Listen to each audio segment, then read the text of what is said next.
Welcome, folks, to week number 5 here at the WCS, brought to you by Partners Promoting Darts and We are live on USA Darts Productions. Sean Green, joined by my partner in comms, the William M. Stewart. Will, what a great matchup and really an unexpected one for this other match to lead to the Queen seat. Meradith McGee, definitely a name that should be in this position, one that we would definitely call in this position most of the time based on the bracket. Taking on Jenny Schafer, more of a surprise pick in that one, and one that we did not mention in our pre-show or anything like that.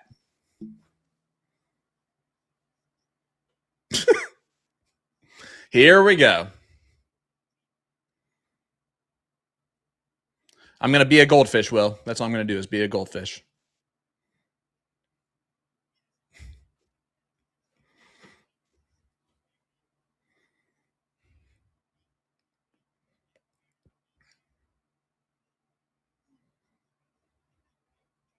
Yep. I mean, it's her first time in the WCS.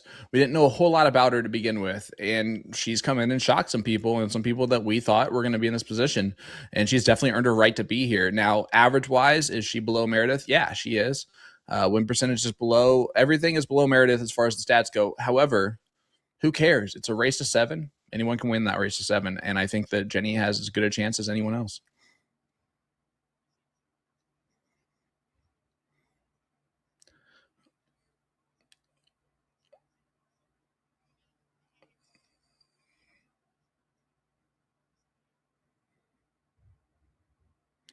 Oh my gosh, this has been brilliant, guys. You've only had to listen to me, and that's just wonderful. As Will, there's Will. I should have said that the jumpy thing's not jumping, but I hate you. So now we're back in action here. Nope, that didn't work. We'll try this. Hey, there you are. There you are. Well, thanks to my coworkers for helping me out here as we get going. But hey, that's fine. That's fine. That's fine. When I saw a whole bunch of comments coming in, I was like, "What could that have been about?" Run it back. Run it back. Yep. Run it back. Welcome back, everybody. He's William M. Stewart. I'm Sean Green. You guys heard my part. Will, go ahead. Just mention all your parts again. All right, fine. I'll mention all my parts again. I first had to mention that I kicked Sean's booty today, 14-1. So it's Sir Squared to him today.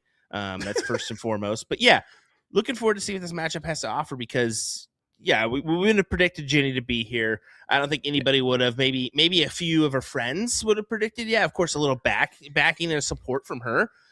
But she's played pretty dang well. I mean, currently throwing a 3.39 going into this evening. Going to have to pick it up just a little bit to best Meradith, we would say. But we'll see. It can be done. It can certainly be done if you're Jenny.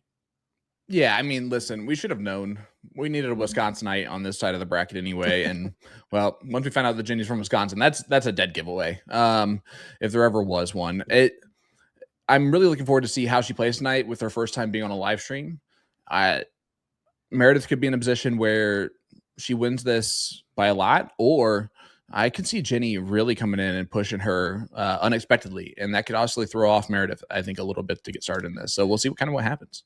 Yeah, you've definitely, I mean, with you mentioning that it's Jenny's first time on the stream, you definitely have to give a nod towards Meradith. And just because she's been here, done that, you go back to when it was the doubles initiative, right? She was here doing it as well. So, yeah, it's no surprise for her getting the week ahead of time, getting that little treatment, kind of getting used to things. Jenny, this is all completely new, so we'll see. Yep.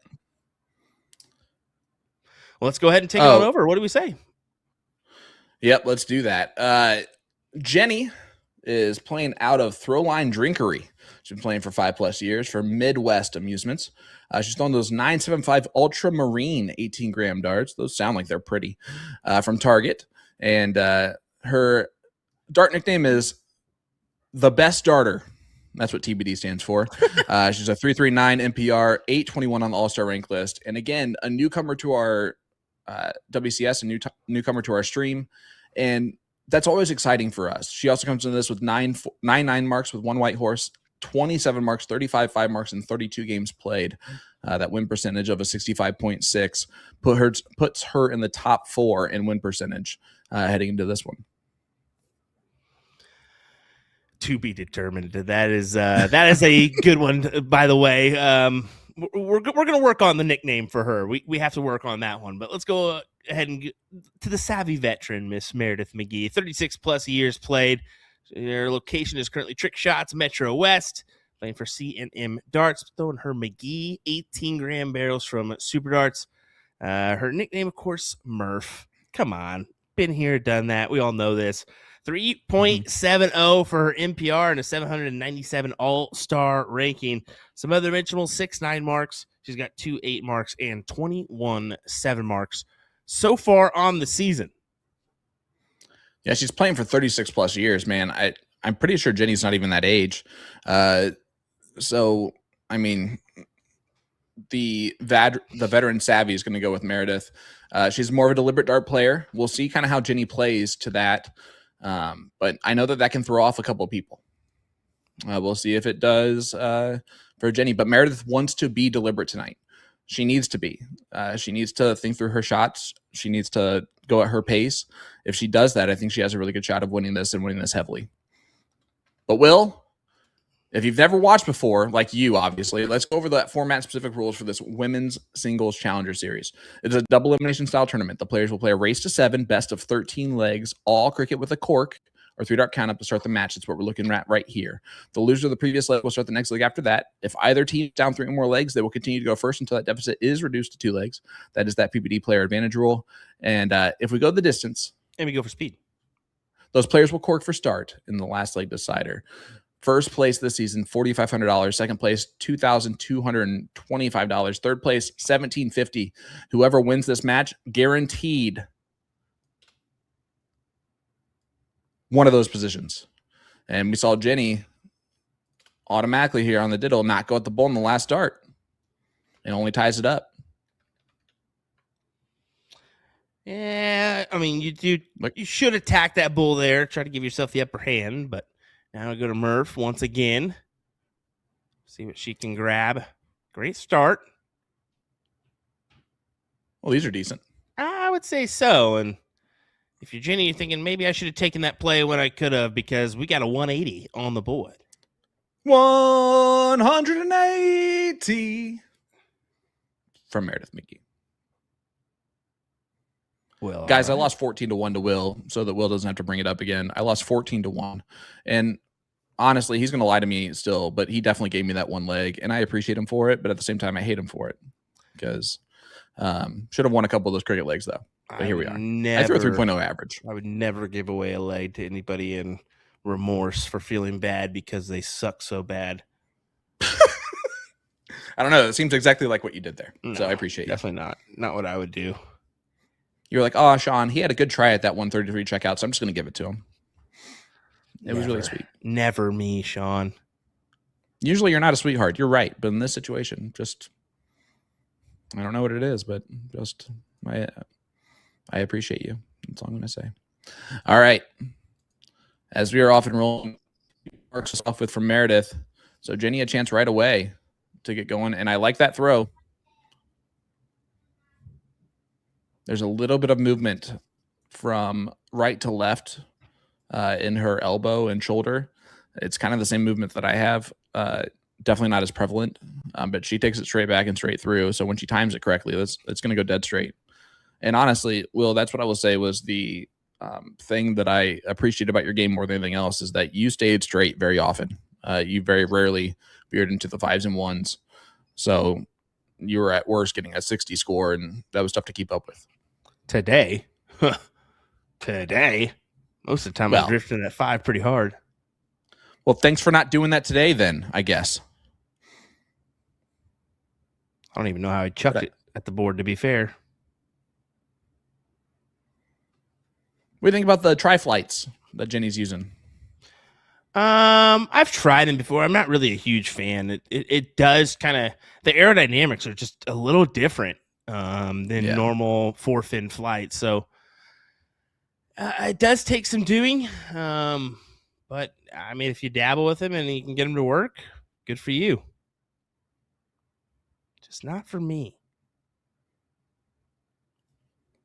I know a few people that have really liked the way that those have worked out. And I know a lot of people that have said exactly what you said.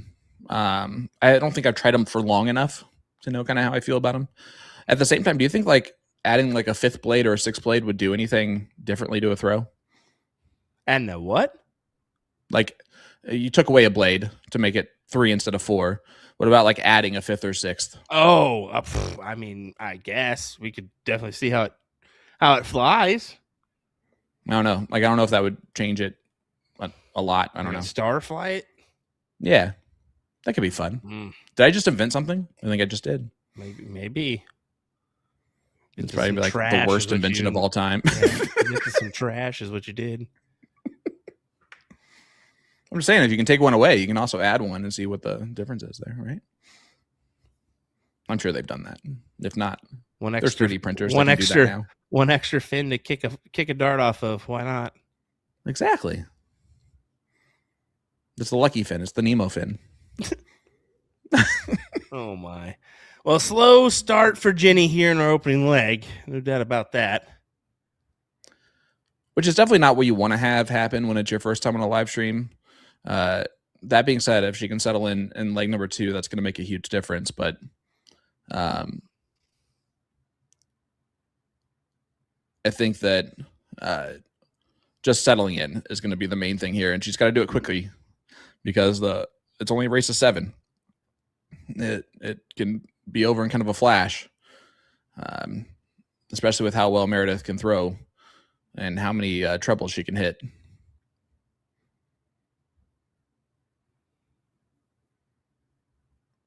Well, let's kind of agree to disagree on the over in a flash statement, because we can't not say it. We know that Meradith likes to take her time a little bit when she throws. Well, I don't care how long you take. If you go triple, double single, that's a fast game, you know? Like, yeah, and Meradith has that ability. You have that ability. It's why, like, when I went down like 3 wedges early on in the leg, I was like, okay, well, this one's over with. Great. Perfect. Let's move on. I'll agree to disagree, because if Meredith's still taking 3 times the time that Jenny's throwing, still gonna last a little while, right? But I'm not dogging. I'm just saying that's just Meradith for you. She's naturally done that. She says that she wants to make sure her mind is clear before she throws. Mm-hmm. She's kind of stated that on her Facebook a couple times and on social media. And to each their own. We'll say that. We're not, like I said, I'm not dogging her. Just stating the obvious. No, like if you guys want to put it in perspective, it's like you've seen the movie Up, the dog Doug, when he's talking out loud and all of a sudden squirrel. Like that's Meredith sometimes. So she wants to make sure that she gets all that taken care of so her brain doesn't do that in the middle of her throw.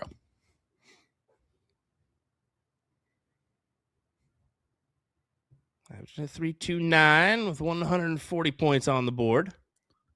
How about this from Jason? The whole leagues of the CDWA, Antigua, Wisconsin, Tomahawk, Wisconsin, and Stevens Point, Wisconsin love Jenny. Heart of gold besides being a great dart player. So there you go. So there's going to be a lot of folks rooting for Jenny back home. And it sounds like the type of player that we're going to get to know pretty well and start to root for ourselves. We tend to like those heart of gold type of players, you know?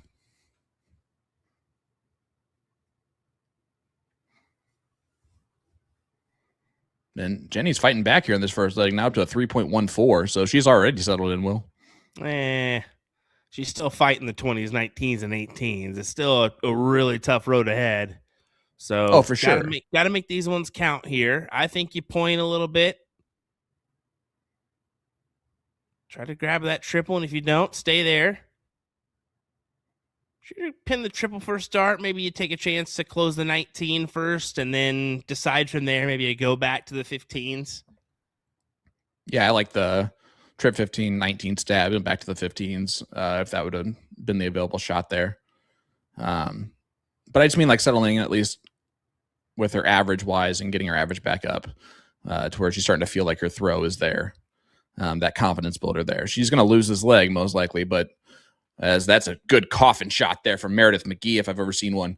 But I think just settling into the game with the average, starting to hit those corners, making it a little bit more of a fight than just a blowout first leg. Like now, when she misses, she's hitting. You know, That's what I'm saying. Yeah. We have a match going on right now on the loser's side. Olivia Adams taking on Cheyenne Richards. That's a 2-0 advantage for Cheyenne currently, as Meredith gets the first leg with a 3.43. We do already have a match result in that same side there. MVB, Madison Van Beek, does defeat Nikki Henshaw 7-4. I know that was a 5-4 scoreline in favor of Madison at one point, so she did rat off those last two legs. Nice. Lane Lizak, Carrie Johnson supposed to be playing, and Abby Spot, Liz Tynan. You want to talk about a player who has been in fuego?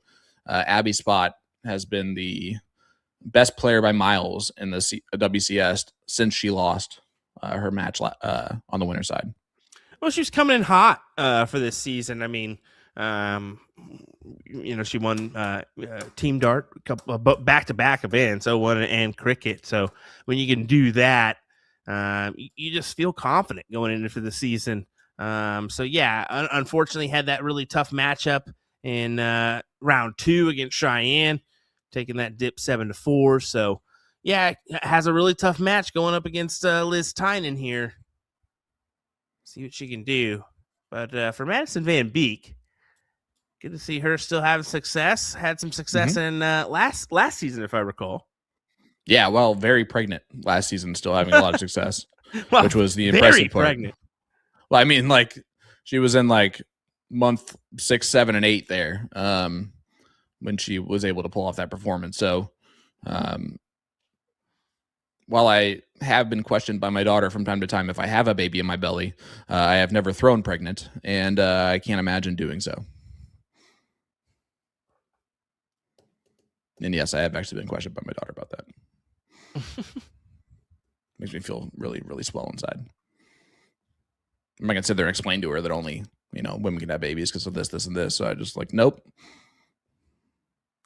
Nope. Not getting into that. Kaylee's saying the camera is pretty steady at trick shots tonight, so that's a plus. I think that means that the old timer music's being played in there.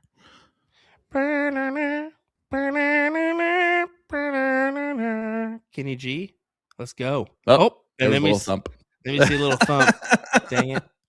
Definitely not Kenny G. Well, speaking of which, can we talk for a second about the choice of walk-on for Gary Mawson? Yeah, that was a real choice there, buddy. And then he got upset that they turned it down when he was about to get the, sing a song. Nobody wants to do that. Nobody was going to do it with you, Gary. I hate to tell you, bud, but. He told me in his interview that he thought it was a big hit and that everyone loved it. Delusional, Gary. Delusional.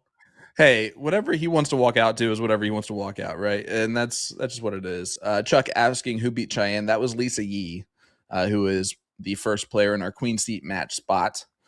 She will play the winner of this one right here. Oh, my God. Yeah. Gary needs to get in touch I made sure to ask him that question.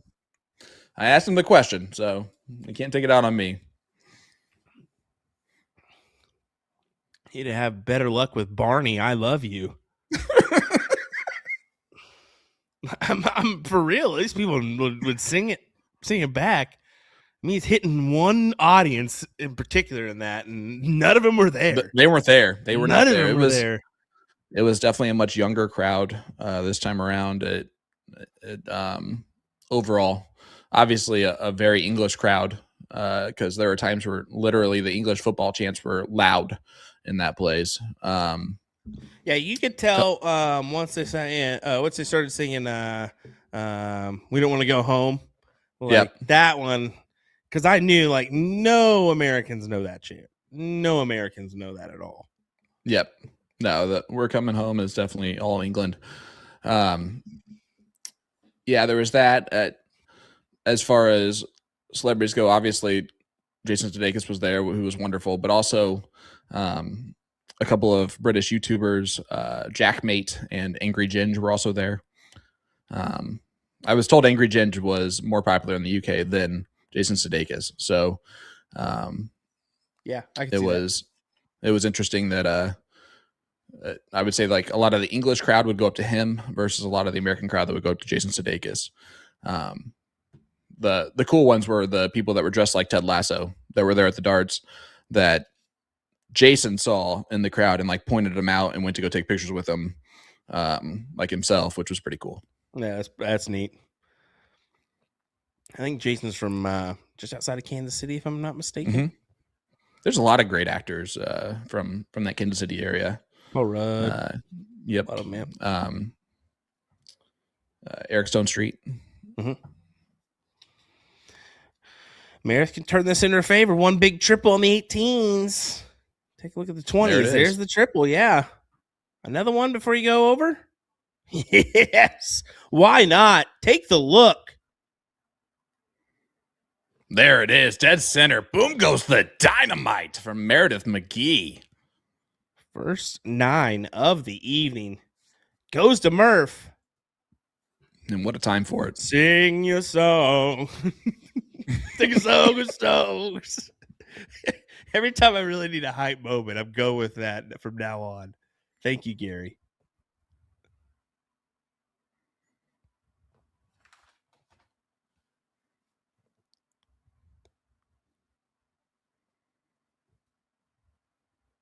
All right, folks, if you are friends with Jenny in the Wisconsin area or don't know her at all, throw in some dart nickname opportunities or possibilities for Jenny. We want to see him in the chat. Will and I will probably pick something different, but we want to see him anyway.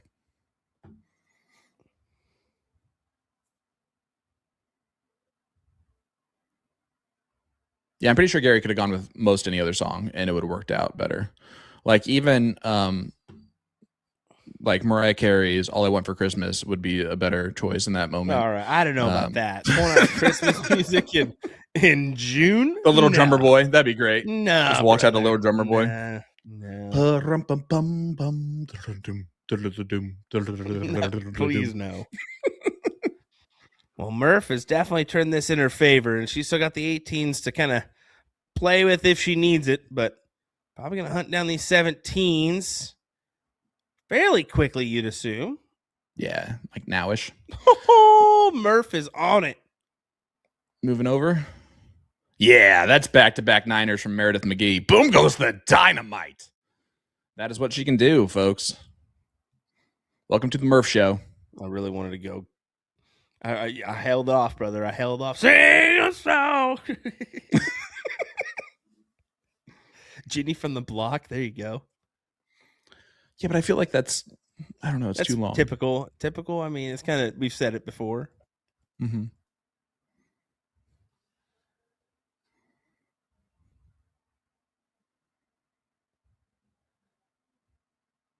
Jenny. Showtime.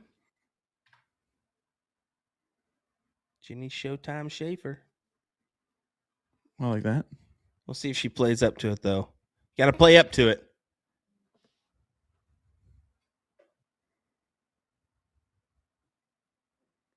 Tough dart to work around. Does find one for the 4.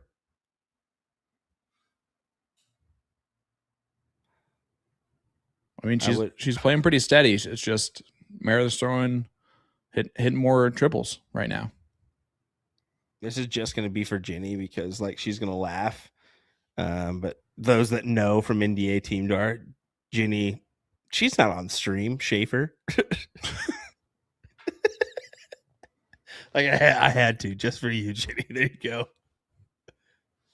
So Jenny stream team Schafer. Yeah, there you go. Oh, I mean, big last start. Yeah, tough to battle against this here when all of a sudden Meredith finds herself throwing almost a 4. Like I said, Jenny had that upper hand and just let it slip away. But it was a crucial 9 that got the advantage for Meredith.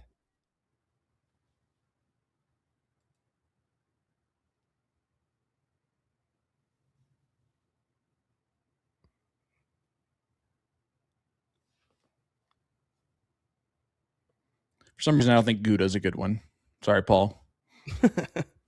Jessica, give me the tisk. Yeah, you're right. I just had to because I know that at least get a little chuckle out of her when she watches this back later. Yeah, I'm sure she's chuckling right now if she watches it back. She's like, ha ha, he's got to stick out the 15, so she's pointing and sticking with them both.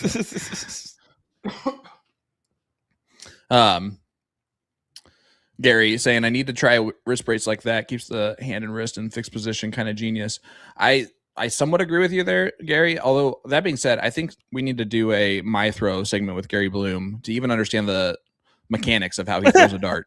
True. We need to do one with Meredith. We need to do one with a lot of players. Actually, when we flip on over here, we did a little short with Justin Dennison, who's playing right next to Jenny. He has a very unique throw as well, where he like cradles the dart in between his his palms and actually like puts his whole every single finger around the barrel. It's super weird. Well, Murph takes a 2-0 lead here out the gate. Jenny throwing up below her average. She's a 3.0 and a 3.08 is not going to get the job done against Meradith McGee. She knows that. I'm going to have to bring it up, that's for sure. You said 3.2 and a 3.08. Nope. What am I saying? Just talk to me.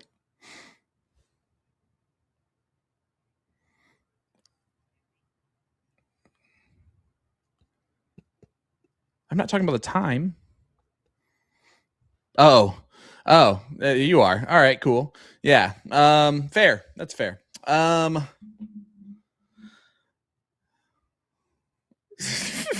bad.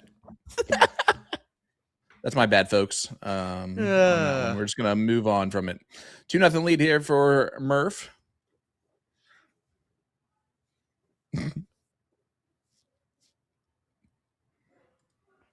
Sorry, I did not get the right pitch signal from Will there. You never do. You never do, Sean. Number and I threw a strike. Never do. You never do. What about that one time? No, there was no one time. That one time I gave you a leg today. See, now you admit it. I'm still not going to ever admit it, really, because it didn't happen. Sadly, I wanted all 15 of those, and I didn't get all 15. All right, Jenny, take him. Meredith needs to take these 19s. Yes, she does.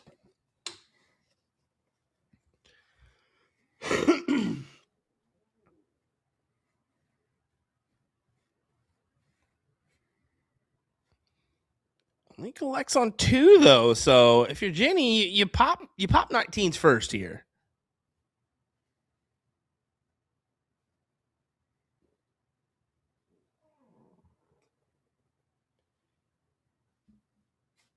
Yeah, so I don't like the second dart at it. Do you? The second dart to 19s? 19s. Yeah, that's fine. That's a good dart. You're right. You close that no matter what. You need one. And then of course you get the last dart to pop the 20s, but if you get it, you get it. If you don't, you don't. See where Murph decides to go. 18s it is. She's been deadly on those so far tonight. That was not my fault. I didn't throw that dart. I don't know, Suzanne, do you need to calm down or else we can no longer be best friends? Because we now established that we're best friends. So why is my best friend calling me out on live? That's something you do like through Messenger, ma'am. Best friend status.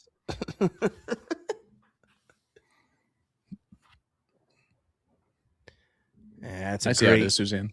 It's a great trip 18 and transfers on down. Great play for Schafer.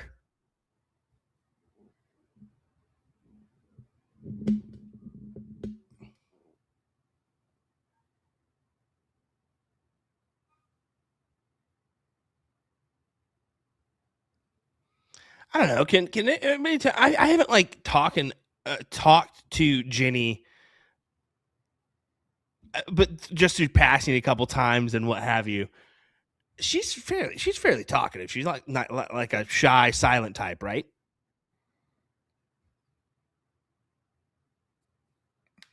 I don't think though. She seems pretty outgoing.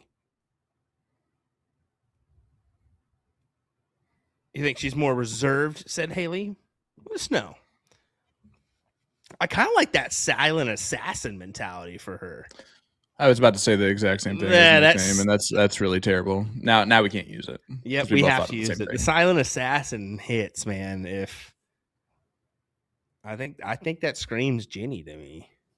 It was either the silent or the sweet assassin, just because he apparently is extremely nice and a heart of gold. That could run too. Although I guess having sweet next to the beginning part of assassin probably isn't the best nickname to go with there. Maybe not.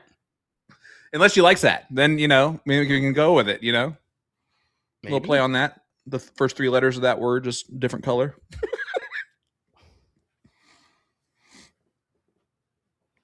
Copper saying she's definitely quiet, but will definitely talk to anyone. And that's kind of the vibe I got from her. She's very open. She'll have a chat with anybody, but kind of stays a little to herself unless spoken to.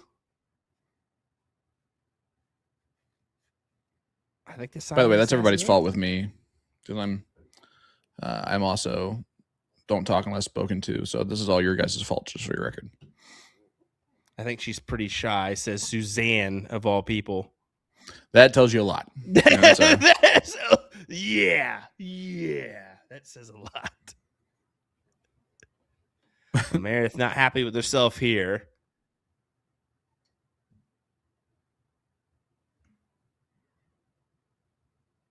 Able to grab 2 16s. What am I a liar about? Reagan, we already know he's a liar, okay? Like, what about this time? Everything. I don't think I lied in the last 5 minutes for sure. Last 11? Okay, maybe a couple times. Last 11 hours? Yeah, for sure. 11 minutes. Oh. Well, that's 6 minutes before that. I don't even remember that time. Suzanne says I'm not shy. Okay, Suzanne. Okay. At least to us you are. Well, not to me anymore, but like anymore. She's one of those shy until you get to know her kind of people, and then once you do, she won't shut up. And I'm just kidding. I just remember a few years ago when I tried to interview the family, and you guys brought me Chase, okay, instead of you. Chase. So that's what I'm trying to say there. So that's good. Well, does abandon to go to the 16s. Tries to close the door shut. She's out front in this leg. This is a leg that she has to win, right? Like, you don't want to get out on 3-0, losing 2 legs with the throw, and having this advantage of throw right here against Meredith, where you have the 20s and 17s, and Meredith just has the 16s. Now, that being said, I have lost many times today with this almost exact advantage against someone named Billiam Stewart, and it's not fun when that happens. Thank you. Appreciate it. Oh, all right, Reagan. I was fibbing a little bit about that, but honestly, if people would just not talk to me, I probably wouldn't talk to them very much. I just walk around.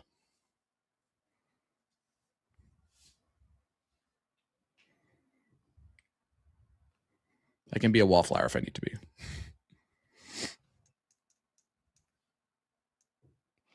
Guys, we're super excited to get some great interviews with our players. Did we get those today, by the way, Sean? We did. You just didn't get them, and neither did I. Thank you for reiterating, because I was like, I definitely didn't see those bad boys. But it's quite all right, Haley. We don't need them every time. It's okay. Once again, we do need to give our acknowledgement to Haley for doing such a great job with the interviews and just the overall stuff coming out on social media of late. That's pretty much mainly Haley's doing, from my understanding, as far as the shorts and what have you. So great content coming out there, keeping you guys entertained from the Partners Promoting Darts side of things.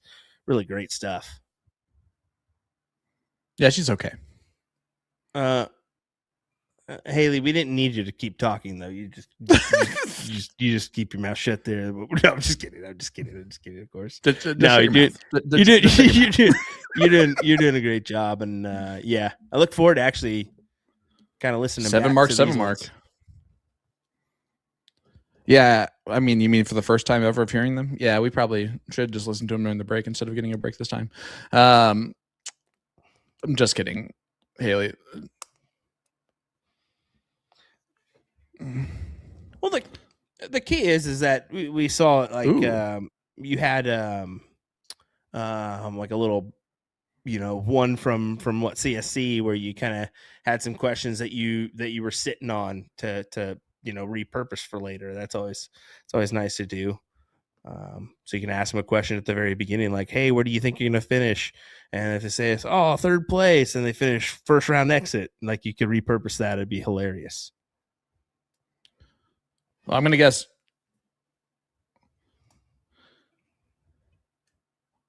Justin probably knows Jay better than most. Schafer. She loves to play board games, etc. And reserve until she knows you. You know what? I will say I did see some fantastic drawings or chalk artwork from her.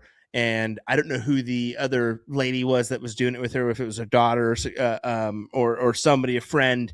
But those were really cool to see. She drew a fish as her drawing. It was pretty dang good, man.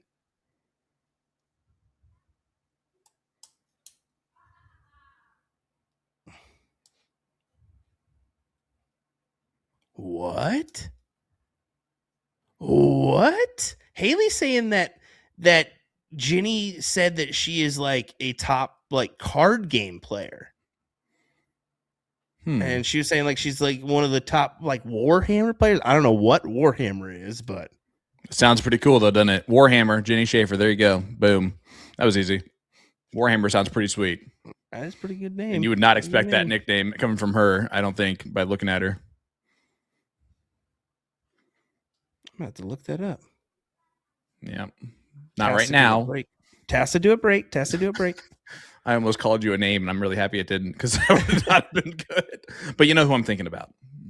Not right now. Well, all of a sudden, Jenny's found herself in a little spot here. Meredith at 81. She's at 400. This is round 13, if I do recall. So we'll see. Meredith should probably attack 17s, 20s here. Either one will do. Probably attack the 20s, being that it's a higher number. You still go for it here. I think you still capitalize on the 2 mark to close. It does. It has massive value. You're still forcing Jenny to collect on at least a 4.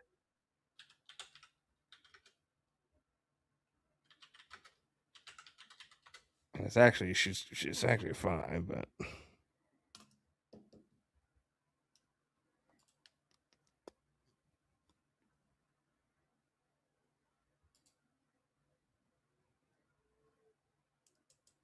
Ouch.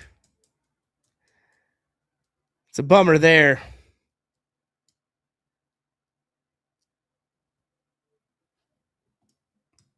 It's an easy 1, 2, 3 pop for Meredith.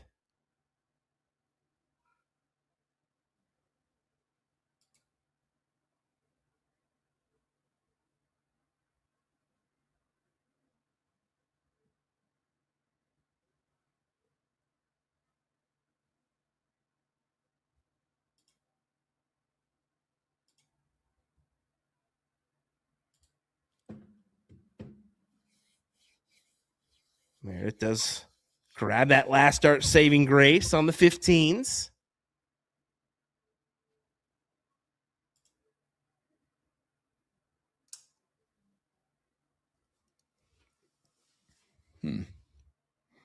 Yeah, I'm good. Sorry, I was doing what I shouldn't have been doing. I told you not to. So Meredith looking to close the 17s here. This guy looked up Warhammer. What's Warhammer then, my guy? No, I actually did not look up Warhammer. I looked up because gamer is kind of a very non-specific nickname, so to speak. Like I feel like You know, it's like the gamer girl, the gamester would be pretty cool. Like any of those would be just a little bit better than gamer, maybe a little bit more unique.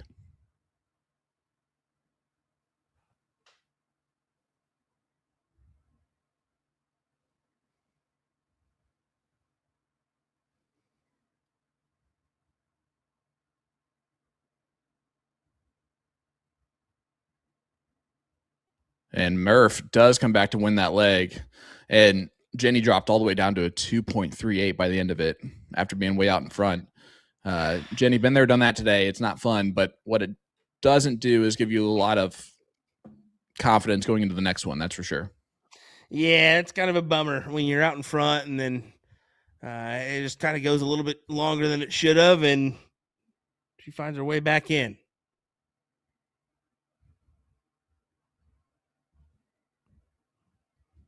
Gotta forget about it now. You're going to have the disadvantage at break.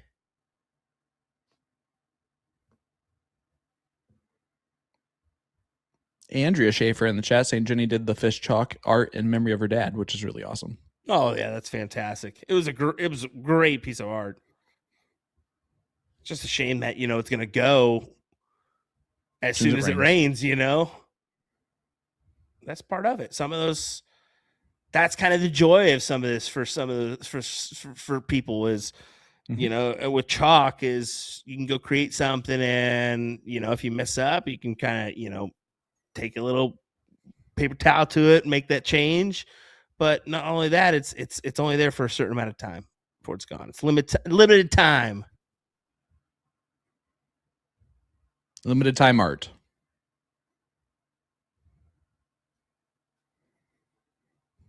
I don't know if that's going to work over very well there, Haley, if you think about that one.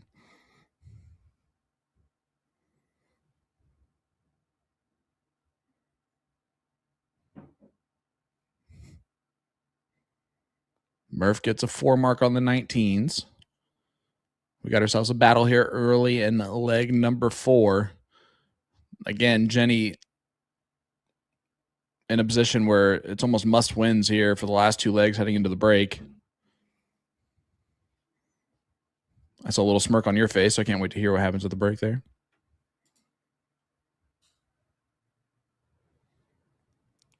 Six 0 advantage for Cheyenne right now.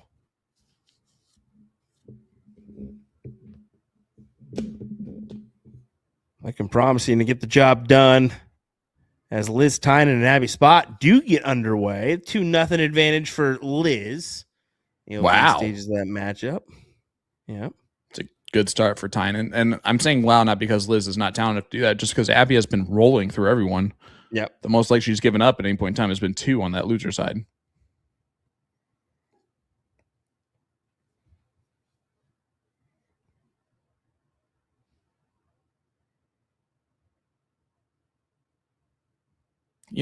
Her jersey does have a rainbow to it, rainbow trout. I don't think anyone wants to be that, really, as a nickname. I'm not really sure, though. Yeah, I don't think Trout has a great nickname to it. Yeah, just I think of like a fish face when that's when that comes out. Like, exactly. That's no thanks. And nobody wants that. Yeah. No. Genalicious. There you go. Out of nowhere.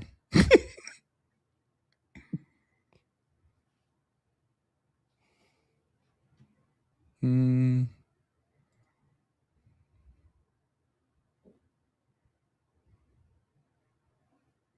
we'll think about it. That's a no. If you didn't catch on, Haley. No, I didn't mean it like that. I meant like. Yeah, you did. Yeah, you did. Yeah, don't act like a will, Sean. Don't act like a will right now, is what Haley stated. Which, by the way, we need to discuss. She's talked on the mic for these interviews. When are we just going to get her on the stream to talk so we don't look like what that are talking to ourselves? Yeah, I've been pushing for that since she first started doing it, and she still just doesn't want to make herself live. Haley, it would be so much more value if you did do that. Just stating the obvious. But okay, we're moving on. Here we go. Yeah, Jason, we can't just go Jen A. That's not really a nickname. That's a What if we go like opposite way of like the gamer, like the glitch? She's so good that it's like she's glitching.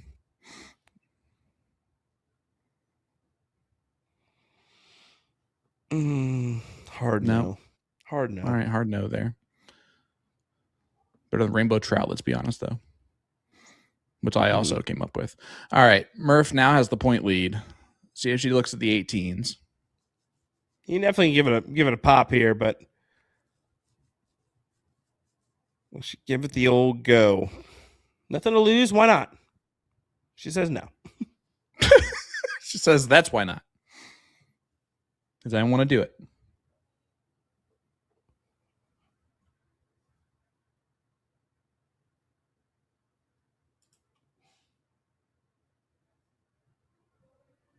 After we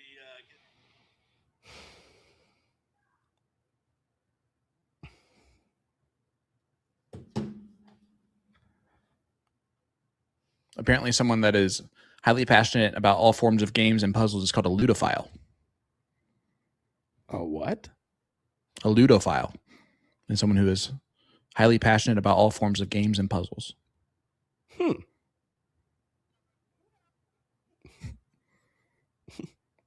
we can just go with Luda for short. Yeah. That works.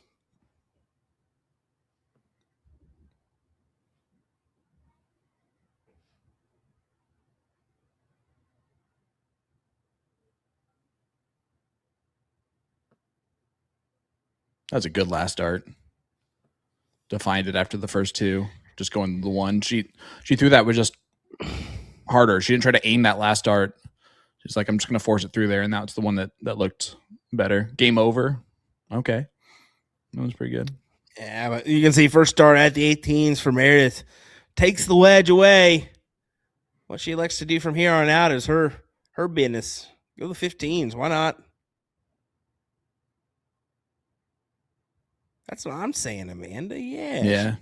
She definitely got that silent assassin feel, especially if she's let's see how this game plays out, of course. But I definitely see her picking up the pace, towards the latter stages of the match here.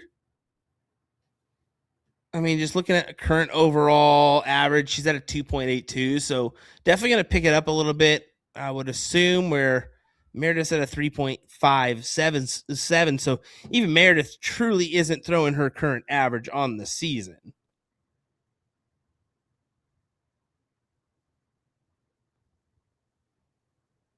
Yeah, but she's having enough rounds in between the legs that are above her average to where when she's throwing those ones or twos to bring that average back down, she's already put in a lot of the damage and a lot of the hard work.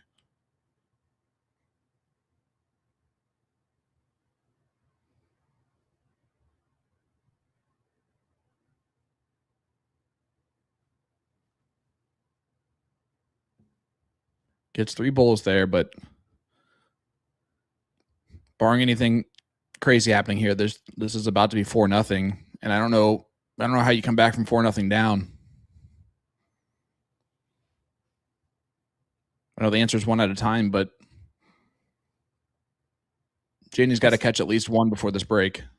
That's literally the only thing you can do is one leg at a time.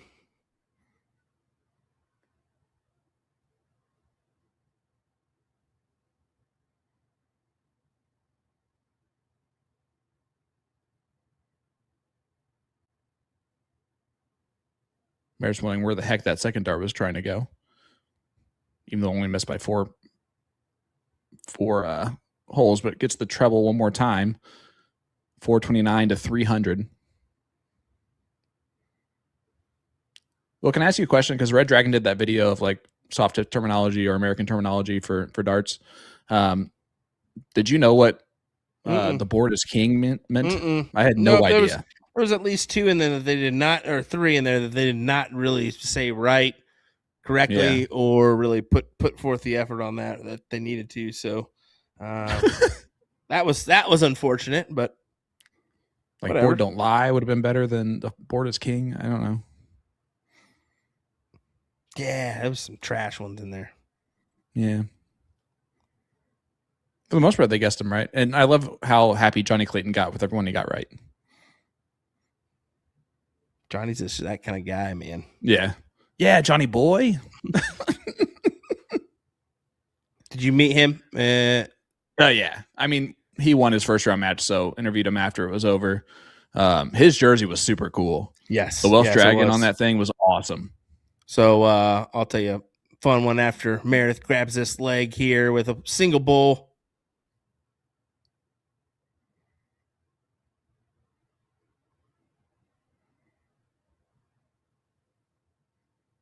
Just wants to do that white boy dance and grab that leg.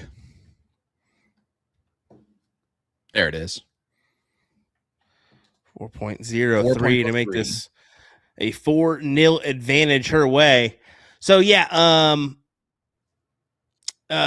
first year that we went to US Darts Masters was 2022. We were still not really media at that point, but we did get tickets to the meet and greet and had an opportunity to interview 3 players: Peter Wright, Gerwin Price, and MVG, Gerwin Price, and Johnny Clayton. Yep. We interviewed Johnny, and that was on Wednesday, I believe. Thursday night. Yep. We saw him 2 other times. We saw him on Friday in the hotel, where he literally walked up to us and told us hello. And then we saw him crossing the street as he was going into the arena on Saturday, and he stopped in the middle of the street to say hello to me and Jen. And I was like, that's pretty cool right there. Yeah. You just tell that they're genuine. They're genuine people too, that, they happen to be good at darts, really good at darts, but yeah. My favorite story was Josh Rock. We interviewed him on Wednesday at the media day stuff there, and finished the interview, and we're just talking afterwards for a minute or so, and which he's only one of them, that minus our own guys, that kind of sat there and talked to us afterwards. But he's like, so I do have a question. And I was like, okay, shoot. He's like, what's up with the 4th of July? What is that? And he's like, is that a holiday that you guys celebrate like a lot? Because I'm going to the stores here and I'm seeing a lot of like 4th of July stuff, and I don't know if it's just a date this year that's important, or if it's, and I'm like, oh, well, that's our independence from England, the big victory we had up there in 1776. He's like, cool. I had no idea. He's like, I never knew. He's like, so I'm glad that I asked that question. It's just really cool. Like, he's from Northern Ireland. It wasn't a part of that. Like, well, even shouldn't. Even I said that in a bull hitters video one time, and people were like, "What does that mean?" Like, that's just something that they don't really bring up a lot. Why would they? Yeah, no. They lost that one. So, well, back to this one. Meredith trying to hunt down some points here. Does collect on a 4 mark. So Jenny gonna have to attack some 20s, 19s. Either one will do. I like the 19s for the switch over the 17. Exactly. Yeah, that switch does make sense. Either way, she's got to grab a leg here, you feel, before break. Yeah, 100%. You don't want to be in the situation where Murph comes back needing 2 and this is done, and you're sitting there thinking about it. At least kind of end this on a good note here, where you're going to have, 5 minutes or so a rest. You want to have at least some confidence behind you. Jenny's been known to come back in matches before. She was down 5-2 against Nikki Hinshaw, I believe, when she came back and won that. So, but if you go down 5-0 here, I think that's just tough. Take that one leg into the break, just to get a little bit of momentum. We've seen 4-1 turn into 4-4 real quick. That can definitely happen. I believe we saw that last week, if I'm not mistaken. So, something that can definitely be done. She just needs to start that here. And how about this? Blink and you miss it. Cheyenne Richards 7-0 over Olivia Adams. So Cheyenne is waiting on the winner of Abby versus Liz, which is now tied 2 legs apiece. And it looks like Lane and Carrie are not playing tonight based on the nothing burger of a start that they have going there so far. Yeah, you would assume that one is not going to happen. Yeah, last week Suzanne was down 4-1 heading into the break, came back, made it 4-4 real quick, and it was on from there. Lisa did win those last 2 legs to get the job done, but getting that first leg is important. And she's only 3 bowls away from doing so. And from what I've seen so far, she's pretty steady on these. Yeah, she's going to get it here. First leg on the board for Jenny.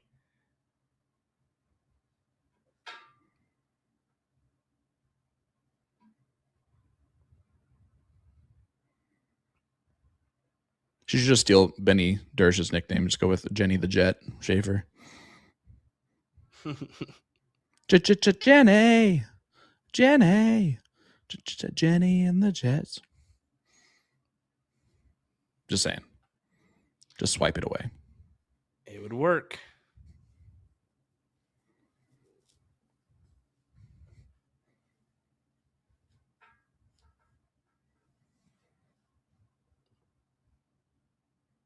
There it is. Gets it with the double. 3-4-1 to a 2-2-9 from Murph. So that's a bad leg from Murph heading into the break. She's going to be fine with that break now.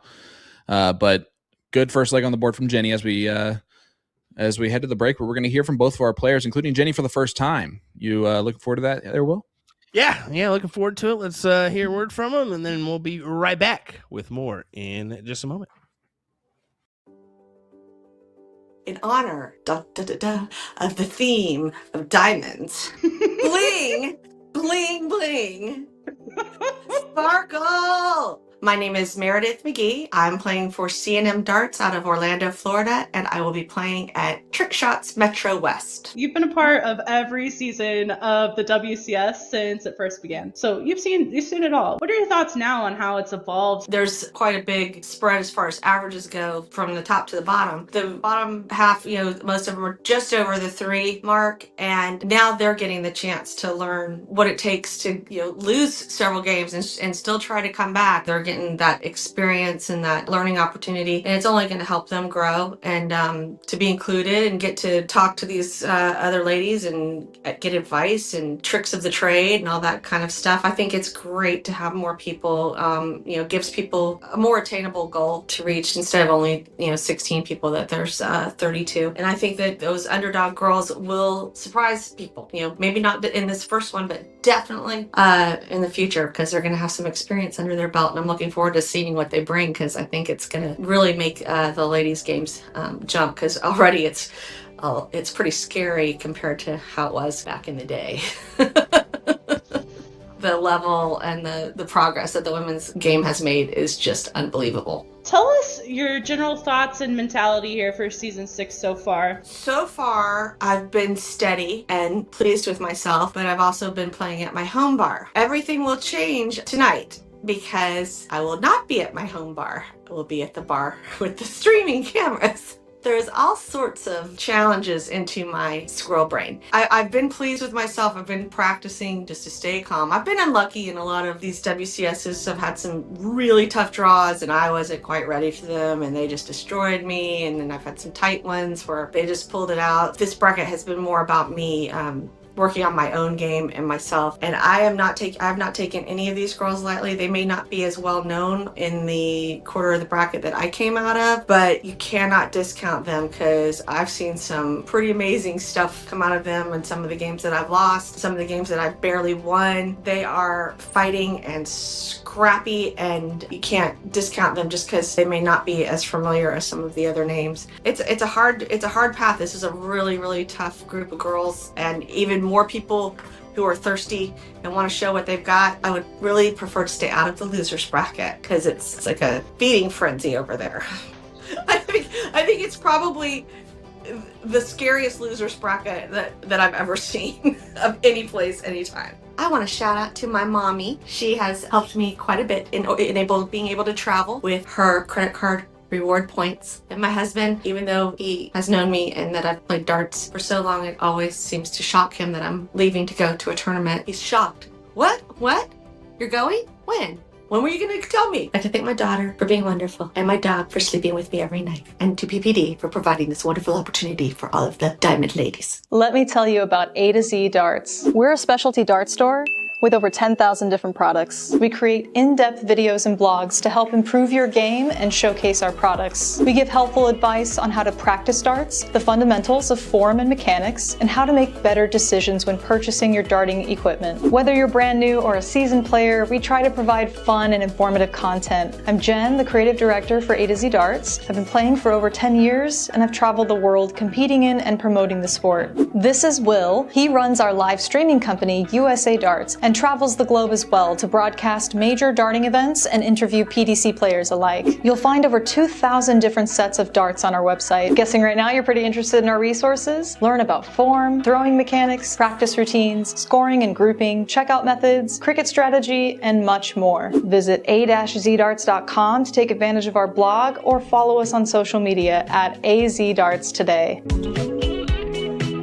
Hi, my name is Jenny Schafer. I'm playing out of Throwline Drinkery in Merrill, Wisconsin for the vendor Midwest Amusements. You are a newcomer to the WCS this season. Was receiving the invite a goal of yours? Was this something that you worked towards with the thought in mind of, I want to qualify for the WCS? Yes, this was a goal of mine to work towards, to get to this level with WCS and more, so I get to have the time to spend shooting against a lot of these that I've watched in the more recent years. So to be able to shoot against Meredith now is going to be a huge accomplishment alongside of all these other women that I've already talked to, shot with in person. Just in awe of meeting all of them, and I'm hoping to just keep going with that. All these women are just so easy to talk to. They're ready to give their tips, their excitements, and that's been just a breath of fresh air. You have faced off against Rhonda Mader, Vanessa Tox, and Nikki Henshaw. Those are big accomplishments, those wins. Does anything stand out from those matches that you want to call back to? Like, all three of them are wonderful ladies, and probably the biggest highlight, that maybe more of a highlight on my end, but I know Nikki can throw her amazing darts too, was definitely the big comeback that I did when I was down 2-5 when we took that mini break, where I just had that realization that I was going Nikki's pace. She is a faster shooter than I am and amazing at it, but I just needed to slow my rhythm and do my darts the way that I do my darts. That helped me with that huge comeback, coming back to be making it 7-5. Monday, your opponent is Meradith McGee. Meredith is like a staple of the WCS at this point. She's played in every single season from the very beginning. But what do you know about Meredith? Have you ever played her before? And then what are your general thoughts going into this match against her on Monday? I've never had a chance to play her yet. As I've mentioned before, I'm super excited to have now the opportunity to. I almost had the chance to meet her down in Kansas City, but didn't get a chance to, so I'm hoping she is still going back this upcoming year, because I would love to meet her in person. But to be fair, the most that I know about Meredith is I love her humor. She's just genuinely such a nice person from all that I've talked with her, and then like just off of her other interviews and what I've seen. She is the type of woman and ambassador for women's darts that I just would love to be, and is a goal of mine to continue, because she is such an advocate, and to do it for as long as she has and plus is going to continue doing it is phenomenal. So I want to say thank you and a shout out to my family and friends and Dart family. Been tremendous and helpful. And thank you to Throwline Drinkery and Midwest Amusements for location and camera setup, and Dart Domain for majority of my dart supplies. I'm Jenny Schafer, and you're watching the WCS.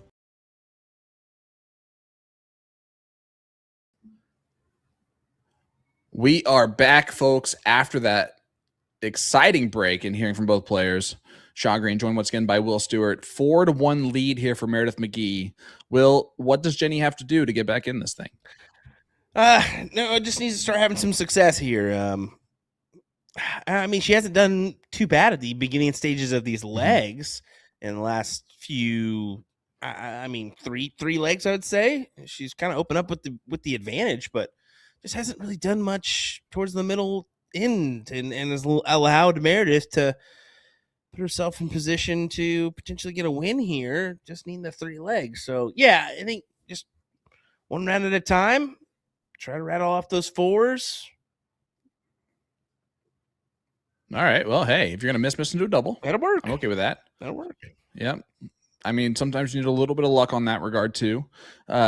We heard in the break, Meredith talks about how scary the loser side of the bracket is, but I just want to point out to you guys and put that in perspective for you, right?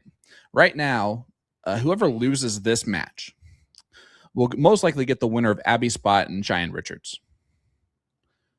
That's number 1, number 2 in the averages. So 1 and 3 technically in the averages. And then if you win that match, you'll probably get Suzanne Young again, who's number 2 in the averages. This is the loser side of the bracket, by the way. And then if you get through that one, which is great for you, then you play the loser of the Queen Seat match, which is probably going to be Meredith and Lisa, whoever it is, either of that. So, yeah. You don't want to lose this match. Keep winning. Keep winning. That's all you really want to do right now. Tough road ahead if you're on that loser side for any player. I'm going to say this, and I don't know if it's that. It is it's something I'm saying because of the averages and stuff like that. Whoever loses this match ends up in 5th, 6th place at the end of the season. Barring something special that they pulled out. I mean, it's just that's how really difficult that side of the bracket is, and especially that spot in the bracket. Even if Jenny comes back and wins this and Meredith loses it, I still think that Meredith finishes 5th, 6th.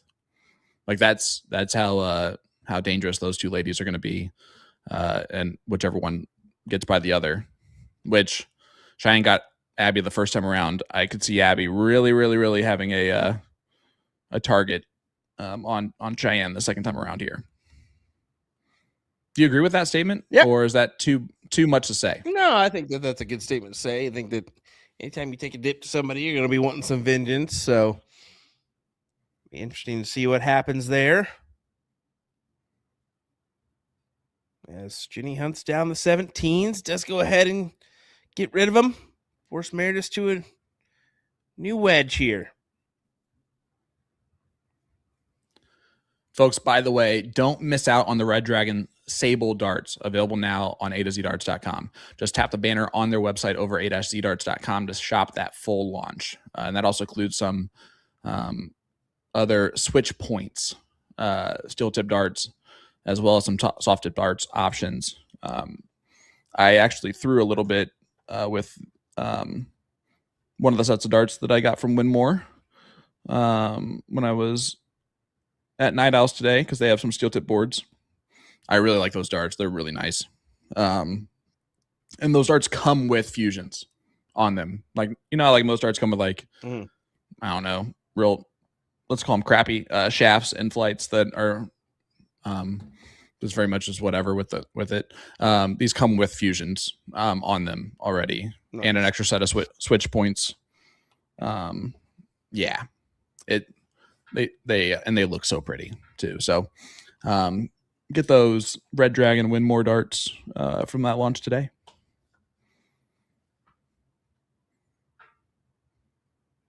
Or else die. Jenny only needing the bulls here. There's one. Trying to tackle the double. Can't do so. So we'll come back hunting down the one when she returns for 4-2.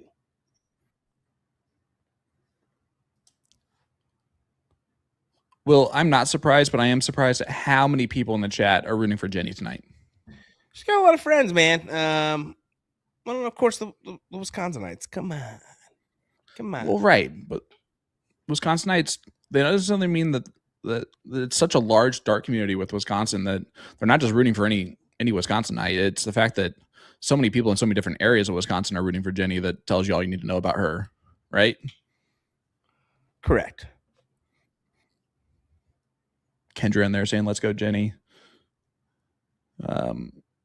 Amanda, Copper Top, Jason, of course. Sandy's in there. Well, we definitely thumping now. Jessica. Look at this. Lacey. Look at this camera go. Oh, yeah. Wonder if maybe that's why Meredith's having a little Bump it up. struggle here. Bump it up. Well, she's listening to that newfangled new stuff.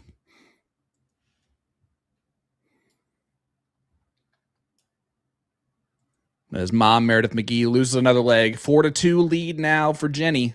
We do go back to Murph going first, though. That last leg was a player advantage rule. That's why Jenny went first there. Big time advantage. For those of you that were wondering. Getting to throw first. If Jenny wins this leg, she's right back in this match.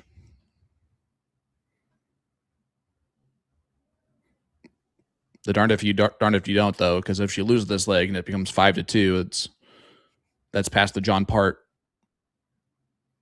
rule of thumb. 3 legs away from your opponent, 2 legs for your opponent away from the finish line.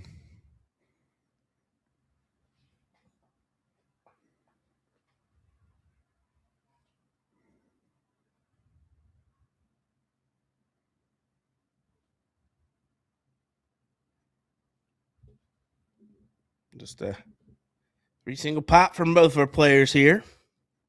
Mm-hmm. And after the break start, we'll call it. Even though this is leg 7, technically.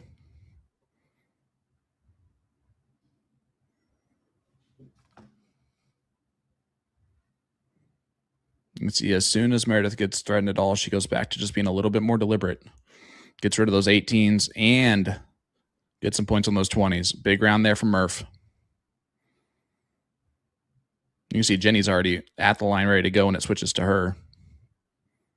Yeah, it doesn't mess about. Doesn't mess about there at all. 6 mark for her. 30. That's a heck of adjustment at the first start. Yeah, 34-point advantage for Jenny. Does that mean you can go 17s here and hit 5 17s and just, tie it up? No. Now you have 3 houses? Yeah, you're right. That's overthinking it. Nah, play for the 20s. Mm-hmm. Force her to make the adjustment.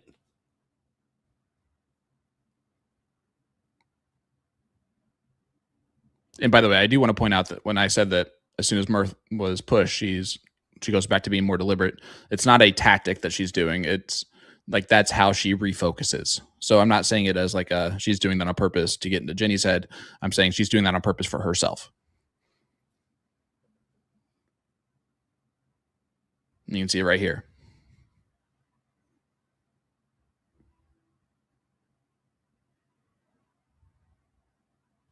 Halfway through the shot clock before she even has a dart in her throwing hand.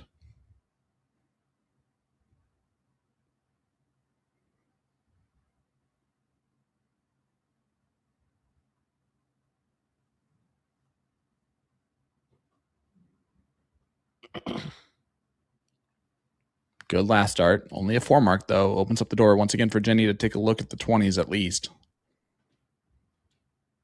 There they go. There they go again.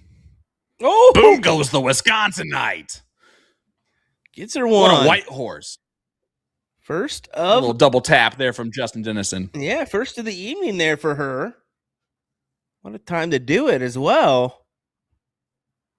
Kind of forces Meredith to just second guess things here.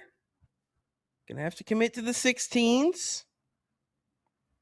She's going to have to be a lady of the night and work the corners, Well, all right. Hey, listen. You were that in that first cricket leg today, and I may or may not have called you such. Almost back-to-back 9 marks from Jenny. Fantastic stuff here. 5-6, 4-0.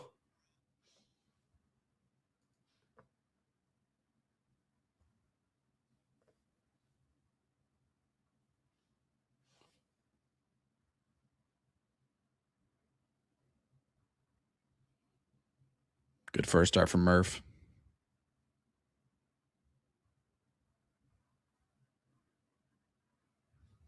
Yeah, I really needed to capitalize On another triple here. So 1 dart to do so. Can't quite grab it. It's good to see this level out of Jenny right now. She's got to keep it, though. And there's a drop-off right away. This is where I lost it earlier against you, Will, because I know that you're a good player, and the pressure of, having to close those numbers or else you're going to 5-mark them at least is going through your mind as you're thinking to yourself, like, I'm in a good position here, but I got to keep going, keep that foot on the pedal, and it sometimes it slips off. Well, you've got 2 moves you can make. You can make the play for the numbers, or you can make a decision here and point.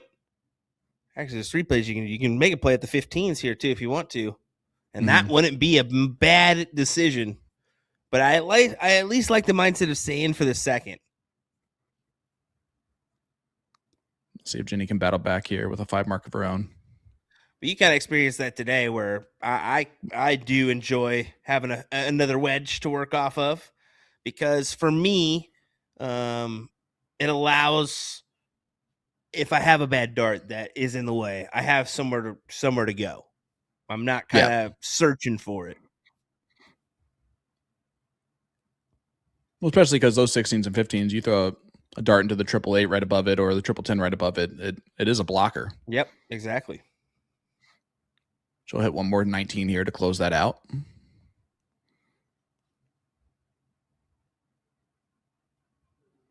$56-point advantage now. Oh, yeah, that's brutal from Jenny. And that's the other problem of it, is that, like, I can throw a 4 or 5, a 5 for a couple rounds here, but I know for a fact that's going to go away rather quickly. And you can stay consistently in those 4 5s, 4 4s, 4 3 range and just keep that pressure on the whole time. It's tough.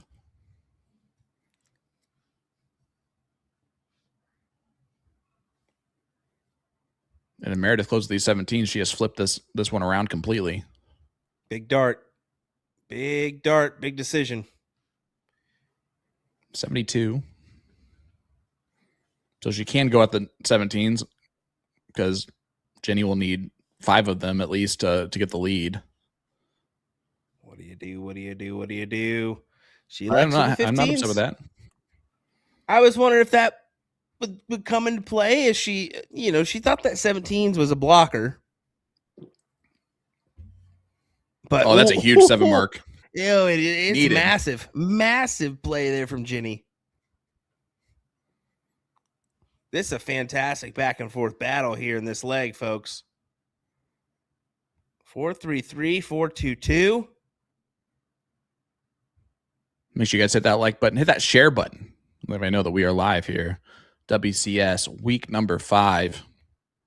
Who's going to get to the Queen Seat match? Who's going to go to the loser side of the bracket, where they will play the winner of Cheyenne or Abby, pretty much, as it's 5-2 now. Abby's spot over Liz Tynan. She's won 5 legs straight. What a comeback for Abby. Down 2-0 and trots off 5 in a row. Didn't she do that against Hunter the week before, too? I believe so. One there. Am I frozen, or are you guys? You're frozen, buddy, it looks like, because it's 6-2 apparently. Oh, no, I know that she just won that next one, but I'm saying, like, I thought the screen froze in front of me. Oh, so I'm definitely guessing you. Definitely you. Yep. Cool. The greatness that is remote commentary, that sometimes you do have a little hiccup here or there that you got to refresh for, i.e. My great commentary to start off this show today, where it was non-existent. It was the best I've heard you sound in a long time. Thank you. What a 6 mark. What a recovery dart from Jenny, too. After Meredith goes 7 mark. I'm sure it was a dirty trick you told Haley to play on me after that 14-1 butt kicking today. Well, that's what you get. How dare you make me bleed my own blood?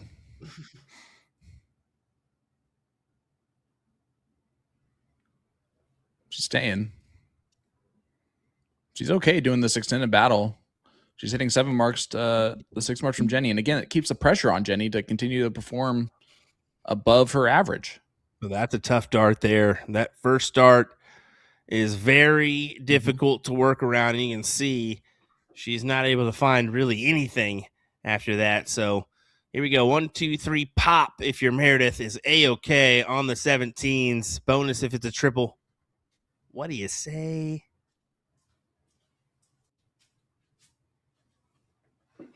It's a good marker for a trip. Like I said, doesn't have to be, and it is. Over to the 15s. Why not? Nothing to lose. She's going back to point. Yeah, why would you, though? Come on, Meredith. Come on, Meredith. Go to the 15s. Heck, go to the bull. Start on the bull like someone did today. Yeah, how'd that work out for you? Won the leg, didn't I? Yeah, you did. Exactly. I can't say much when you lose 14-1.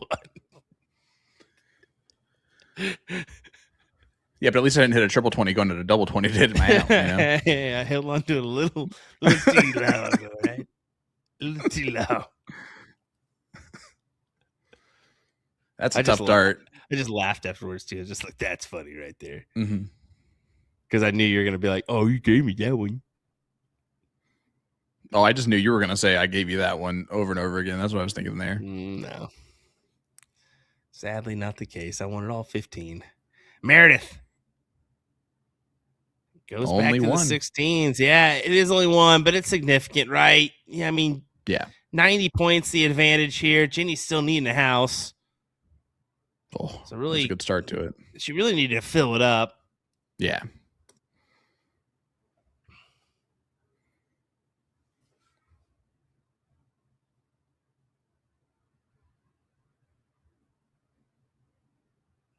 See how Meredith attacks the 15s here. Looks like she's looking 16s first. She did. Now switching over. I like that marker that stayed there on the 15, and she is staying on the 15. And she does hit the treble, shooting at that marker. To the bullseye for Jenny.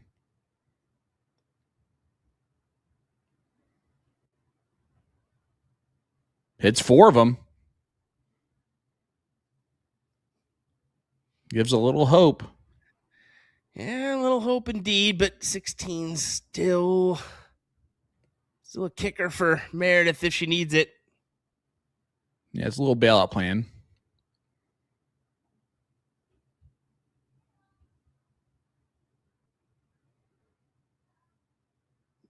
What is nice, it's a 51-point lead. What isn't nice is that first 16 did nothing to help that.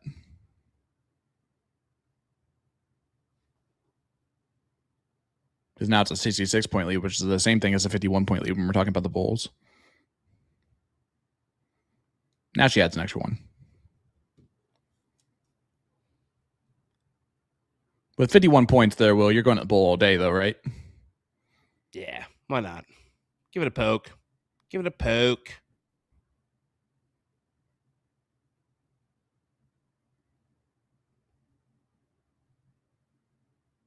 Well, winning darts here for Jenny. Double, double, double.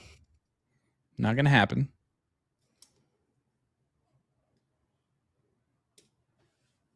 But now it's closer than it was before. Now it's only 28 points. Murph getting some help from the coach back there, Mark.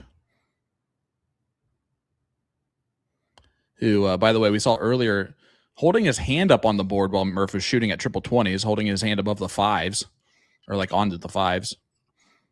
It's a bold move cut, and we're going to see if it pays off for him, and he did not get hit in the hand that throw. So that was nice. But that was wild.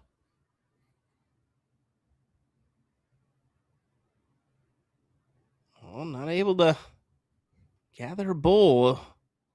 Did nothing there on that last start. Another one of those. Double 16. Oh, and it goes outside. How? That would have been a massive dart. Meredith, you have to collect here. Collect on, I mean, at least a 4 mark on the 16s. Yeah, she's a pyro right now. She's playing with fire, man.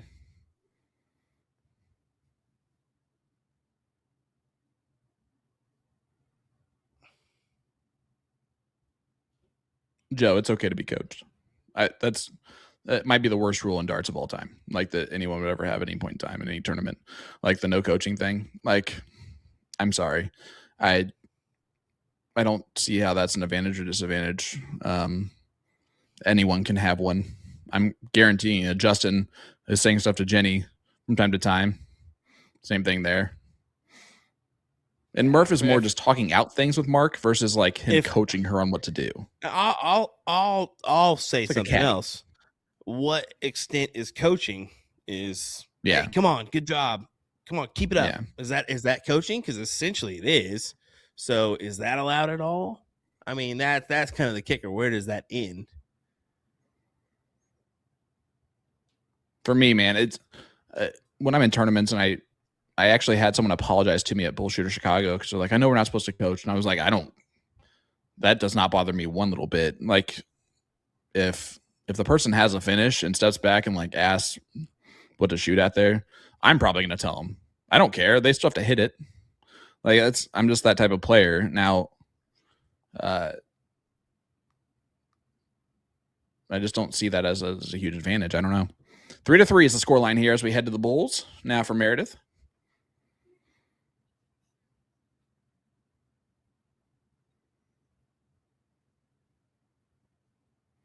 Oh, Meredith just wasting darts. Meredith's wasting darts.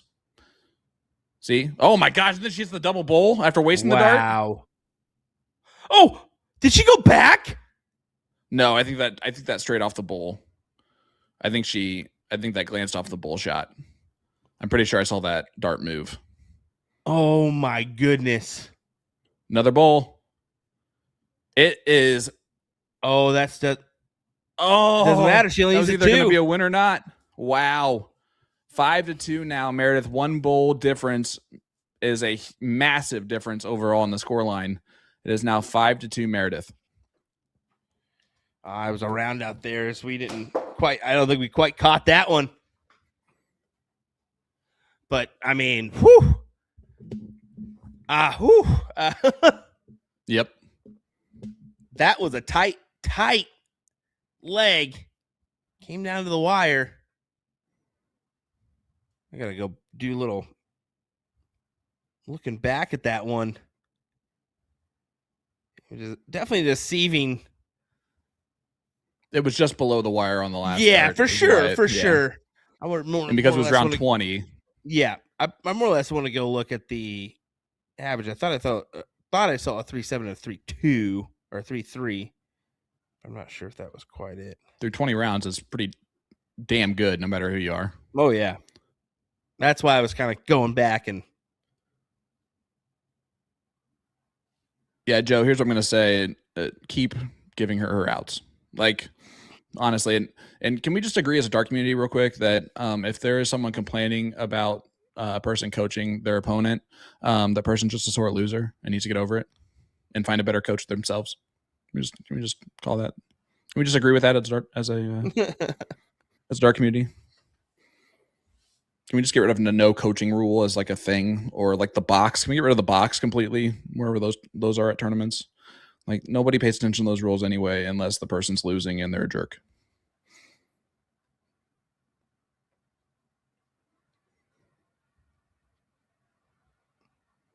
Yeah, it was a 3.7 and a 3.5 for that last leg. So, yeah, great leg overall. Yeah, that's a brutal one for Jenny to lose. It is, and the fact it came down to literally one dart, and it was 2 holes outside, 1 hole maybe.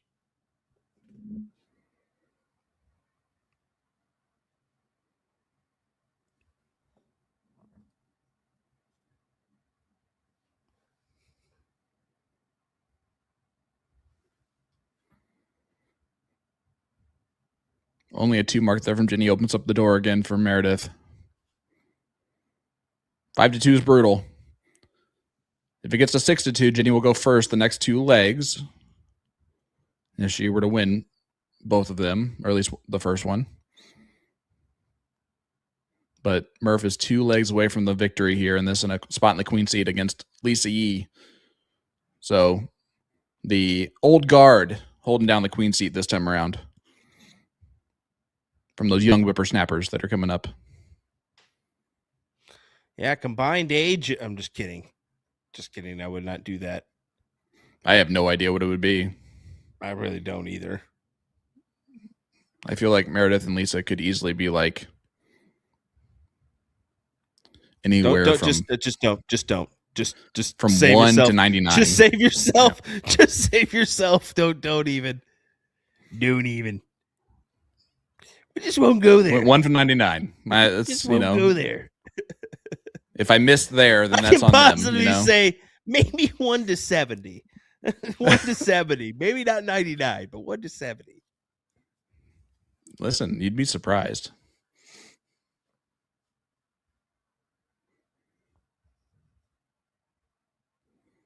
Donuts, what are you saying there?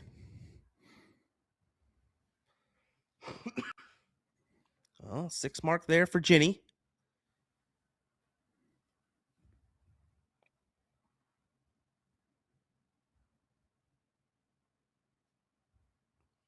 And again, you see Meredith just being a little bit more deliberate in her throw.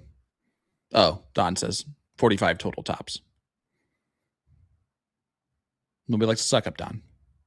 Nobody. We're realist here, okay?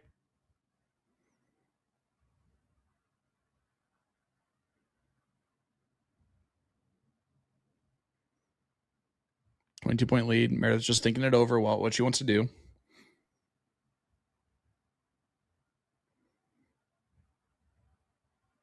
And that's the other thing. It's rarely is Mark actually saying anything to her because he knows better.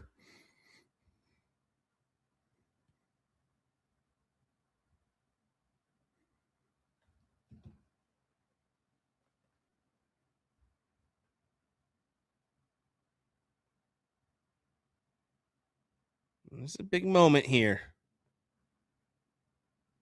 Meredith can capitalize on a first start triple. You got to take the look. You got to take the look. She's going to stay there. What are you? Murph, what are you doing? She's a 2 dart at point, 1 dart at close type of person. Now she'll probably stay there again.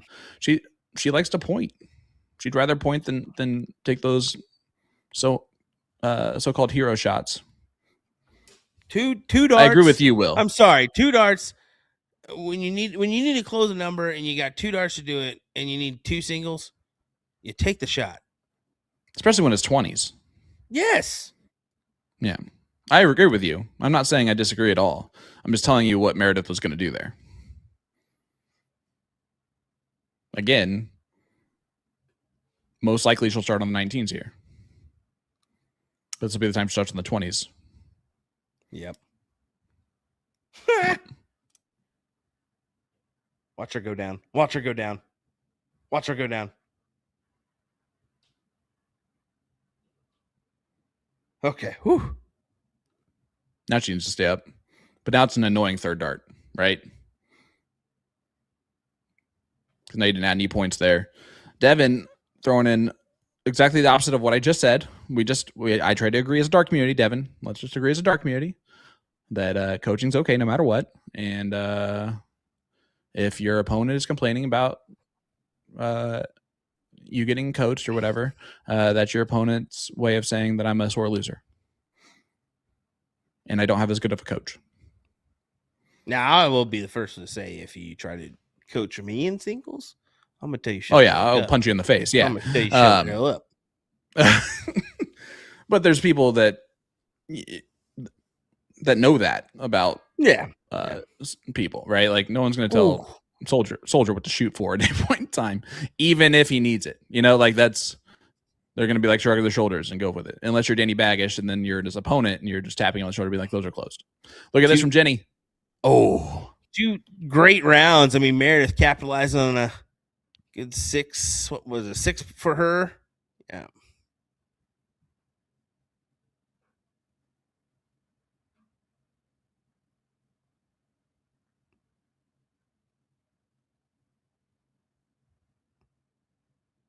Supersonic. Watch her go down. I was talking about to the 19s, bud.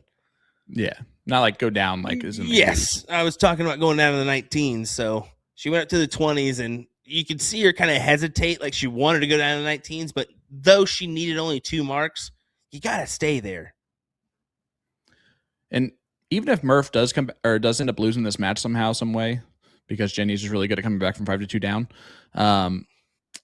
She has bomb pops on her shirt, so did she really lose? Because I don't think so. You know, A bomb pop can cure anything. Amen. I would like a bomb pop jersey. I think that's pretty amazing. Or a Sour Skittles jersey or a Sour Patch Kids jersey.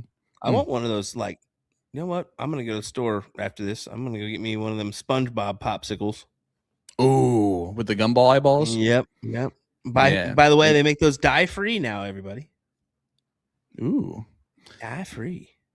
Those things were money at when, you were almost kidnapped by the ice cream truck guy.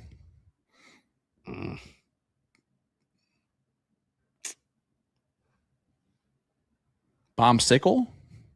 Yeah, bomb pop, that, my friend. Bombsicle, bomb pop, rocket pop. Everybody calls it something different. Just like they call.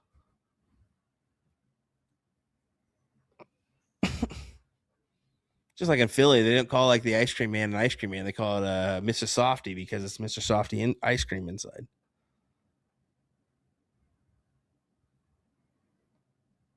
I said sour Skittles. Gary's a normal Skittle. He's not sour. He's only sour, never sweet. And Joe, sure, try that. See what happens. Just don't tell Johnny that I said that to you. I don't need to get yelled at by him later.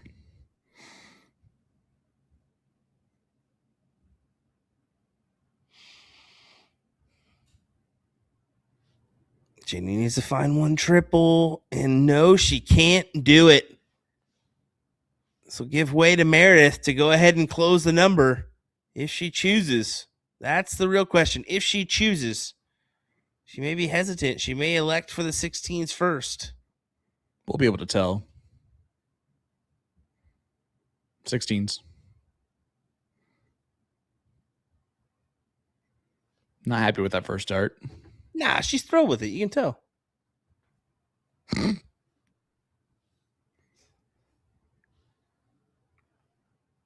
Wow.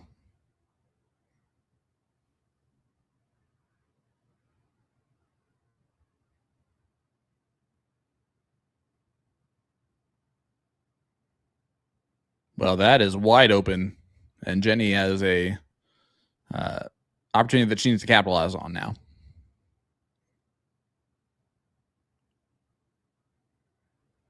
Oh, big dart.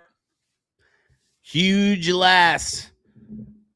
Up by 5 and takes the 16s away. Big stuff. Murph going to a purse for something. Maybe a new tip. Yep, looks like a new tip.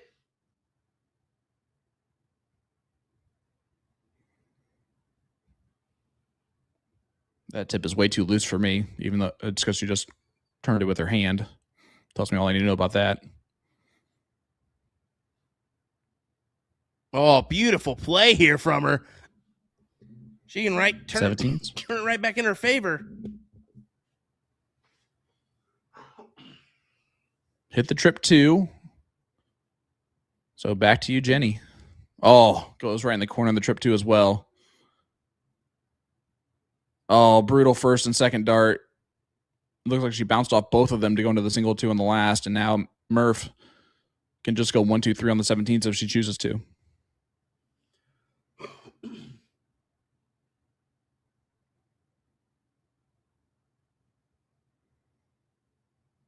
I think it's very dumb that partners can't coach. That seems like that should easily be a thing that happens because they're partners.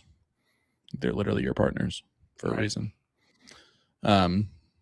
But we're going to move past this conversation because we could have it all day. In fact, Will and I are going to do a podcast called Coaching or Not Coaching. And the answer is coaching.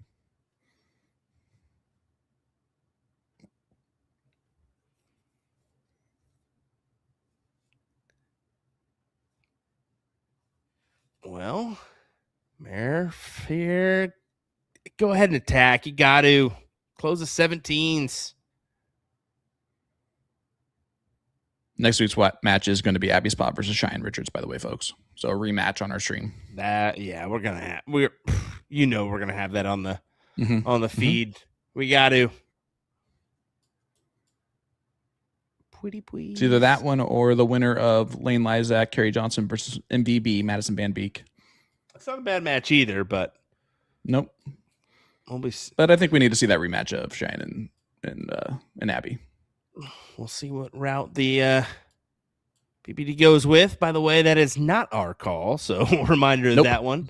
Carly, Kayla, and the gang had partners promoting darts. Make that one happen. So great work to them for all their work recently to make things run so smooth here. Well, Murph, not even going to take a look at the Bulls here. Going to try to capitalize on some more 15s, and that dart there is going to be difficult. She's still got to hit a single 15 here to make this round count at all, because it will add an extra bullseye if she does so.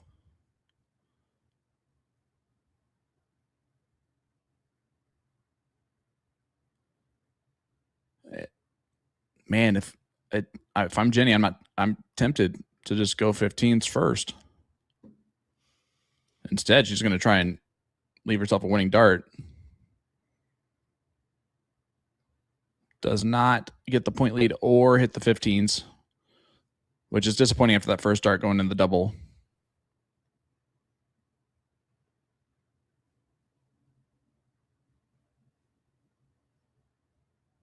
Michelle, I'm on your side, by the way.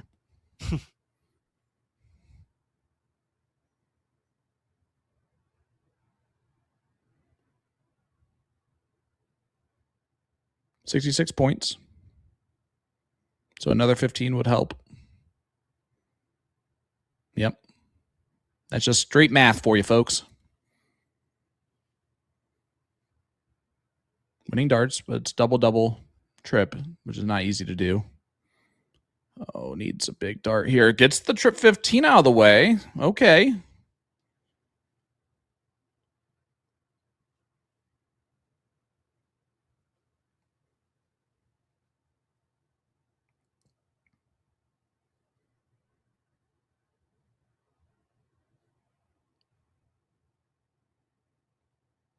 That first dart is going to make it tougher on Murph.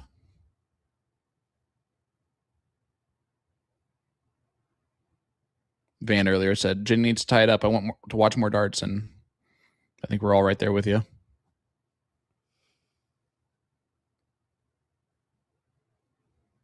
Great double on the last from Murph. Jenny, though, an opportunity. She needs 4 bowls.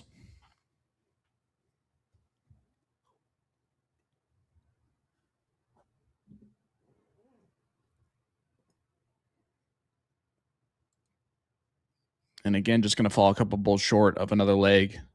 This has been a close match, buddy. Like a real close battle. Like the scoreline does not dictate how good of a battle overall this has been. No, it certainly has been a good one. Murph still needs to hit. Murph still needs to hit it.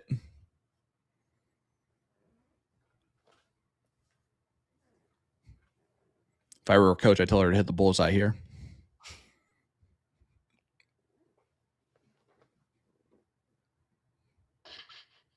She didn't listen. Jenny only got 1 bowl, though, so it's now still 3-1. I broke Will, though, with that last statement. Oh, needs another. There it is. Jenny Schafer makes it 5-3. What a hat trick from Jenny to steal that one. She will not go first. It will go back to Murph's throw. But again, she's right back in this. Hi, Will. Yeah, what a fantastic hat to Steal that leg away for Jenny. Just trying to keep rolling here.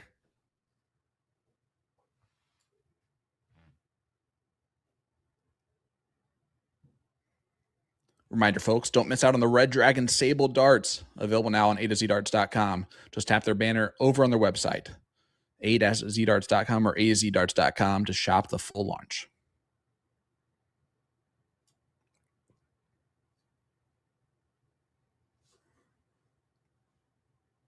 How about Germany being out of the World Cup, Will? Big stuff there. It's kind of a door opener, isn't it? Mm-hmm. For that left side of the bracket, which includes the U.S. We'll see. We still got a big name on our side. Yeah, but at least we don't have the three other big names on our side.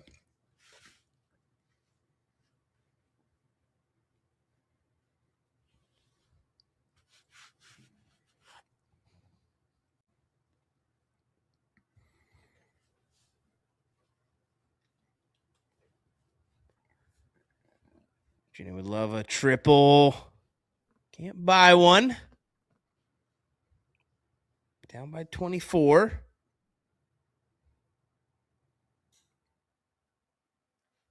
Murph has generally elected to extend the match here by going points to a points when it close, but this time she goes 19 since I said that.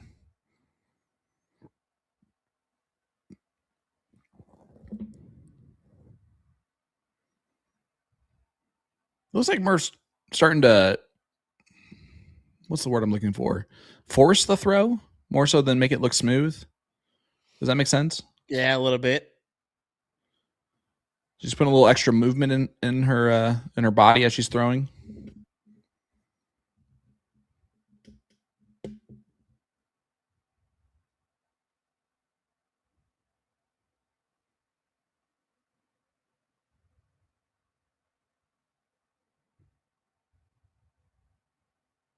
Oh, that's a brutal hanger of a flight that knocked that one into the treble one.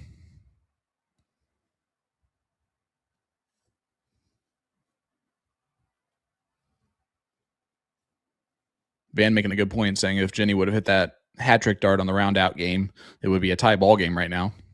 Yeah, only one problem though, she didn't. Yeah. So unfortunately, down 5-3. Still a lot of work to be done here. So she's off to a good start, though. If you look at it, I mean, she's ever since the break here. So let's just look at some numbers. She was 3.06 at half, or at break time. Now she's at 3.14. So definitely climbing uphill. Where Murph is climbing, well, unfortunately, going the opposite way, going downhill. So she was at 3.41. Now she's at 3.31. So both of them well below their season average. Mm-hmm. And that's where if you're Jenny, you're kicking yourself a little bit because Murph is shooting below your season average. You take that all day and twice on Mondays.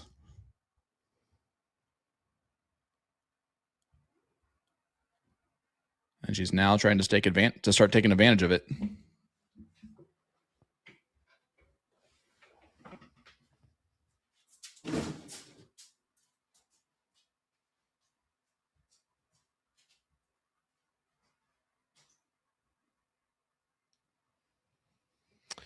Nick is saying it's almost 11 p.m. where Murph is, just saying.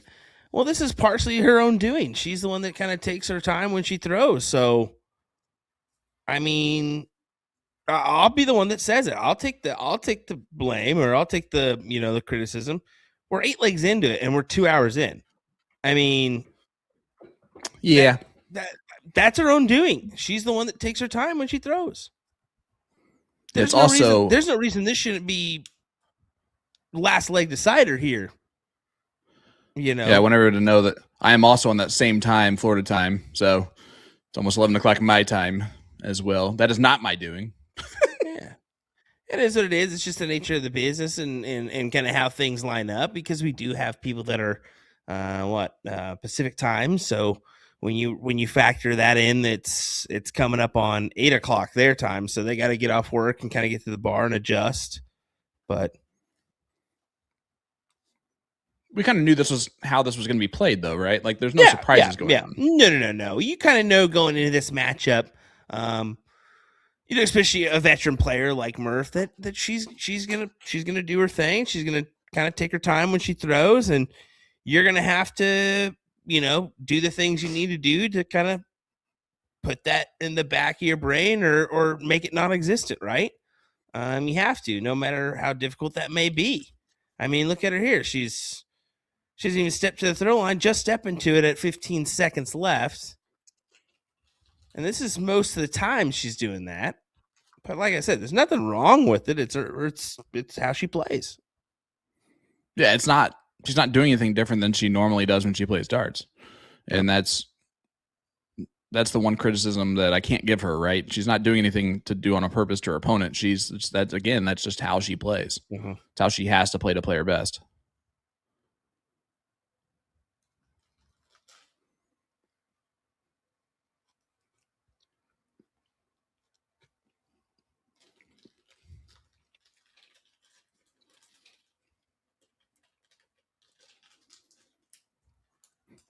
But Murph's on a timer now.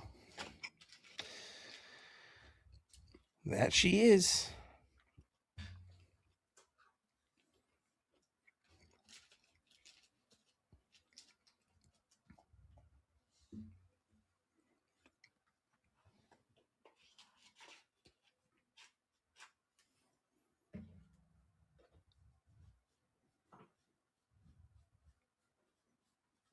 Gets 4 16s.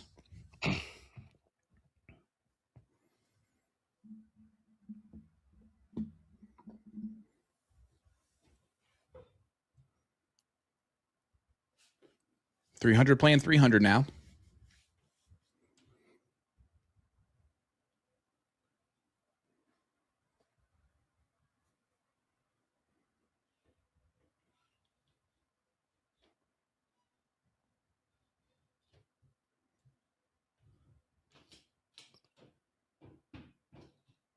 Murph again going to stay there, which is the other part of the game that extends this match out, is that Murph is also good enough to battle. Well, these have been very round heavy matches too. Yeah, like, very round heavy legs. You're going at. I mean, I don't think we've had a match a leg under 10 rounds, have we? Maybe one. Maybe, and that's a very big maybe, because I really don't think that we have. But again, that's Murph's doing, because she knows that if she battles with Jenny, statistically. Sorry, I tried to mute myself. It did not work. No, it didn't. God bless me. That statistically she should win based on that.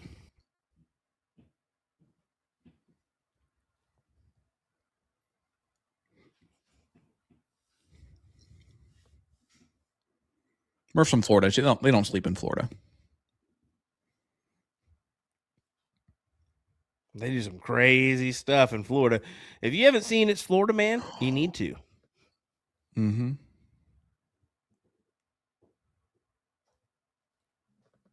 I mean, if you haven't seen our Boom Goes the Floridian jerseys, you need to. Those are real headlines from Florida. HBO Max, I believe.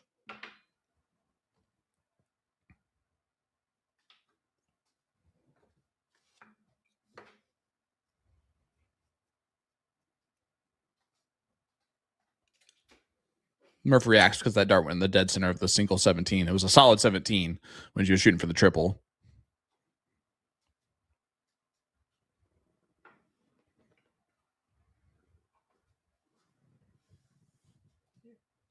Unable to do anything with it last start. So 37-point lead. Jenny tried to get rid of the 15s first. Does get rid of the 15s. Needs a big triple here. Finds it. Jenny going to go to the Bulls with a lead. Yep, race to 7, Reagan.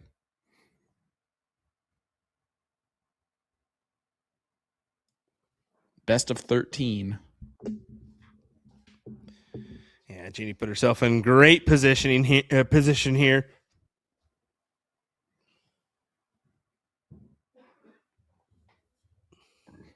You know, it's not rocket appliances, Reagan. We've been doing this for a little while now. You should know better. You say rocket appliances? You've never seen Trailer Park Boys? I'm knee deep in Trailer I've Park not seen Boys that right part now. of it. I knew that you didn't say that as like an actual mistake. I knew you said that based on something. I just didn't know what that something was. So I figured you've seen it, but apparently not. Anyway, yeah, I haven't seen that episode. But Jenny gets the job done in 2 there. It is now 5-4, my friend. Oh my goodness. This is My whole thing. Completely different match here. Yeah, sounds like we just lost Sean the rest of the night. This is fantastic. As what the heck just happened? Well, yeah, you're frozen on my end, but I can definitely still hear you. So, dude, both of my computer screens just like blacked out. Are you still blacked out? Yeah. All right. Just now coming back. There we go. But sounds like you need to refresh. Get the heck out of here. That's weird as heck. Still, my other screen is blacked out. Well, sucks to suck. Okay. Like this guy needs a new device ASAP. ASAP to the Rocky.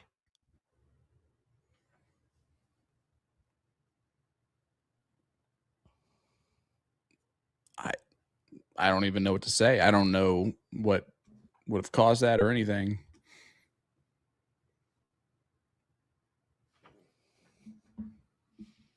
Stop talking about the ghost, Haley. I heard you do have some. I heard you do have a couple ghosts.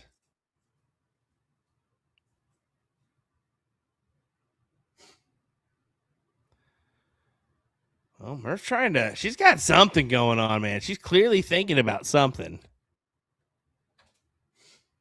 At least the concentration that was there at the beginning of the match isn't there now. She's still throwing some decent numbers. I mean, the 3.58 and like 8 and like 9 with a 3.38. It's not terrible. I mean, even the leg before that, 3.70. Just seems like something's nagging at her a little bit here. And maybe it's just the fact she knows she's in a completely new match here with Ginny playing a little bit better than she once was.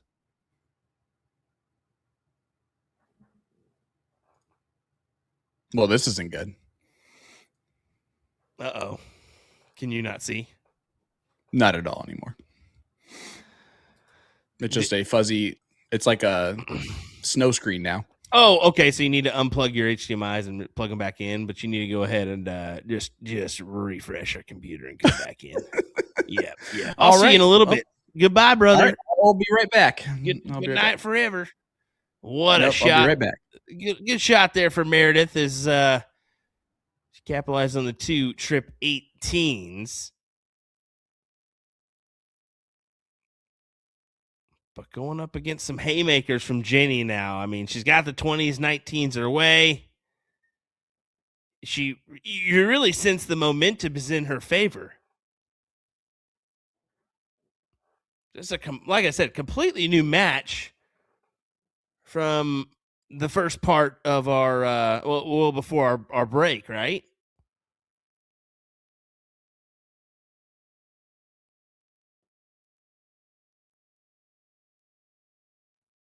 See, Meredith just looking back, having a combo, like conversing with somebody, saying nothing's really working right now. I mean, she did make a play at the 20s there. Well, it looked like a play at the 20s. Maybe she was just that far off the 18s. It doesn't really make sense for her to make the play at the 20s is what I was kind of getting at, but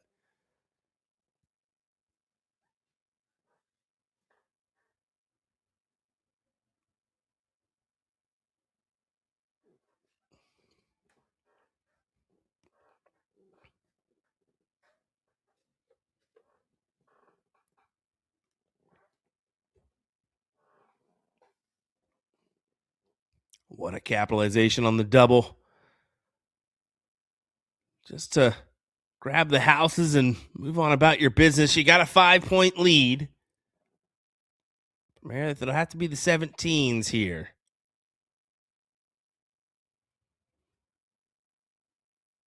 4 marks ideal to get you back out in front, although you're not going to fend off the next round, at least from Jenny.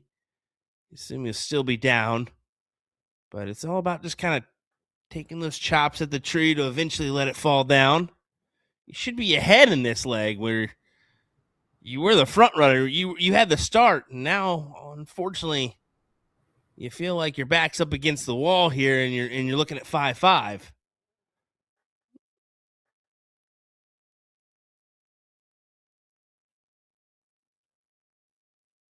Well, looks like we did have Sean for a slight millisecond.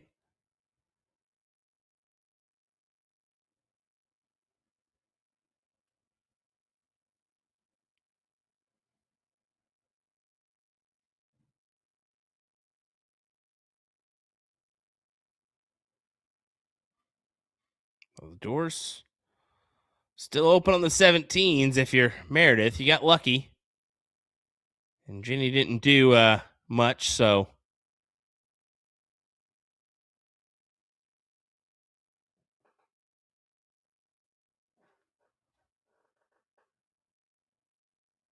And she took her shot at it and capitalized. What a play for Meredith McGee. Excellent shooting. It's still ugly as usual, Sean. You're welcome.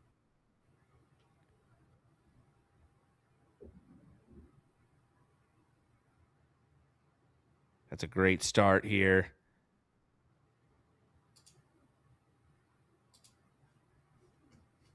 Guess who's back? Yeah, you're back again, unfortunately. We'll take it. You said gone forever. Did you have to unplug or no? Yeah. I just turned it off, turned it back on, and everything worked fine. Oh, I didn't know if you had to unplug your monitors. Sometimes I have to do that. No, I tried that while we were still live. That did not work out. Nope. Made it worse every time. Well, tied 157. I mean, this is just how it's gone the whole entire time, right?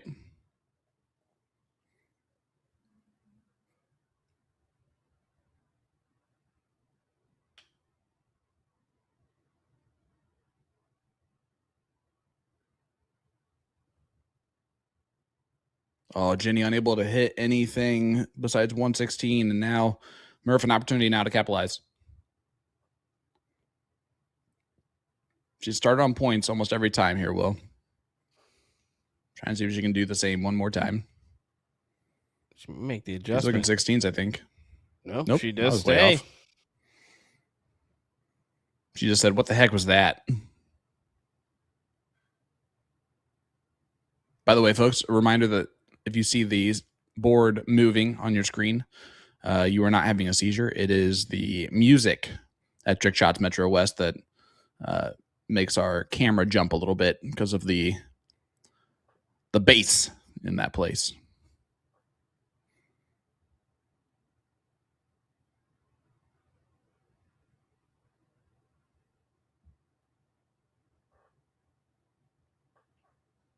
Only 117 back from Murph, so back over to you, Jenny.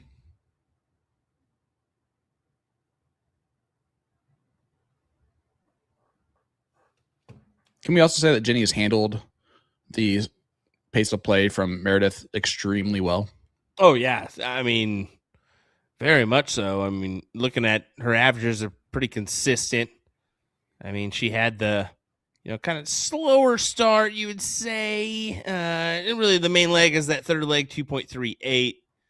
But other than that, just looking at these last four, 326, 335, 325, 363.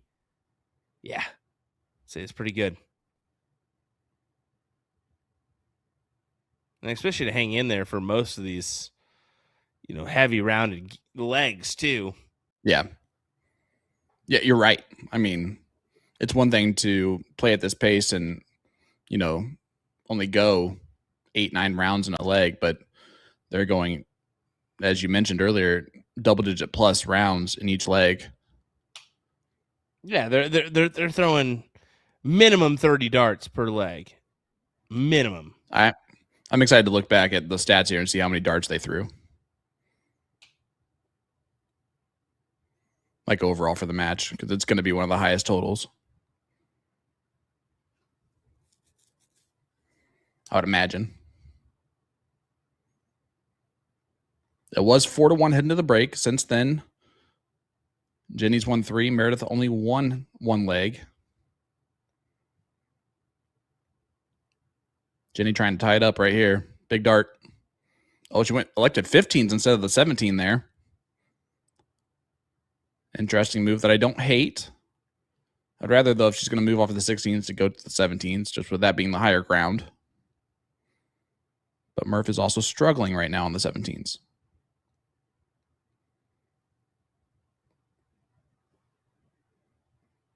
But she's only going to struggle on the 17s for so long before she drills it.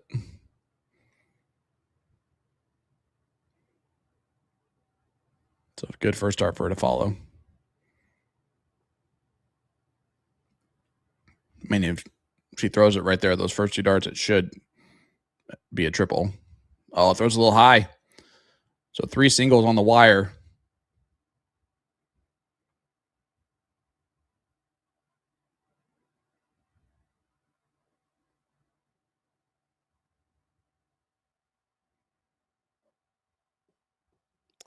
Toughie there for Jenny. No one is putting the other one away. Someone needs to jump on it. Bam, bam, bam, bam, bam, bam, bam, bam. Jump on it. Jump on it. Yeah, she tried. She tried.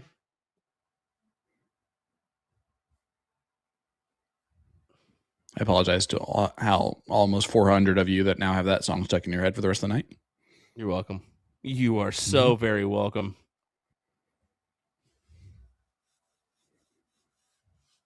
.30-point lead now. Jenny gets that trip 16 first dart. She should look at the 17s. Well, she dropped that first dart. Finds the triple on dart 2, though. And dart 3. So that's a recovery dart. We're not going to worry about that first little guy.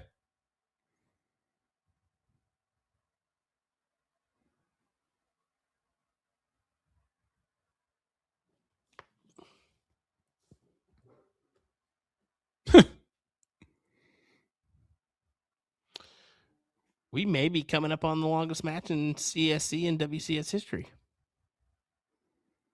Willard, we don't need to know about Dr. Solomon. So we can just get rid of that. We don't need your testimony here on our Dart channel. Go give that in court.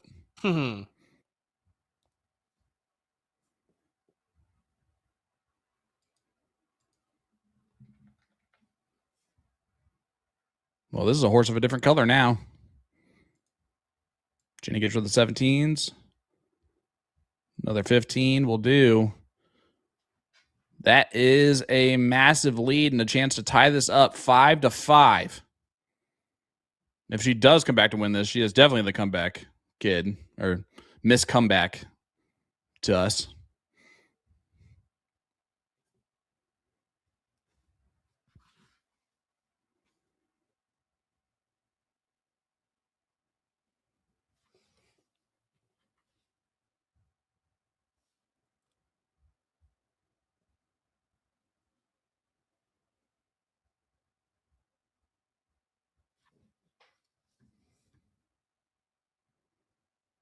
We are in round 15 of 20 here as well. Jenny trying to get this done right now.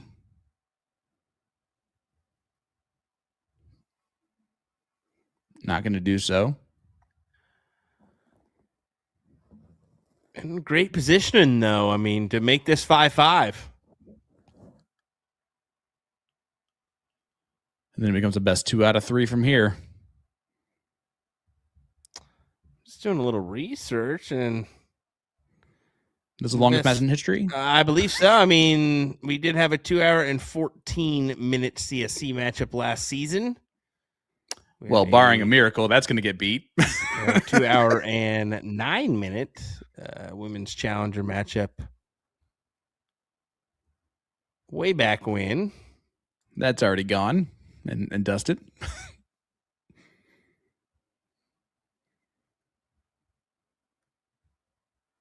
Is 11:12 local time. I don't know how that was a double, but I'm just going to go with it.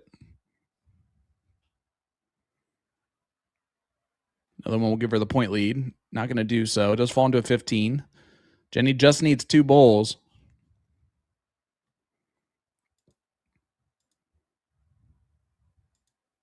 Oh, man, that's brutal because now you got to bail out.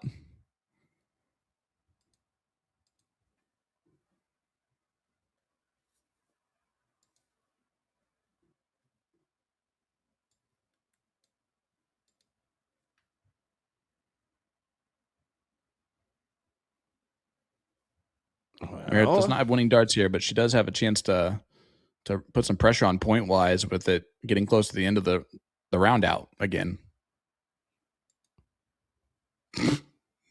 See Donuts post or comment. My first season was probably in under 2 hours total. Thanks, Ram and Chris. Whoopsies.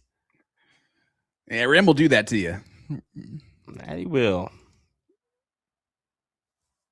Yeah, and if I'm them, I point now. I don't even worry about closing. What round are we in? 19. 19. Yeah. I think even if Murph doesn't get the point lead here. Second round out of the night. Yep.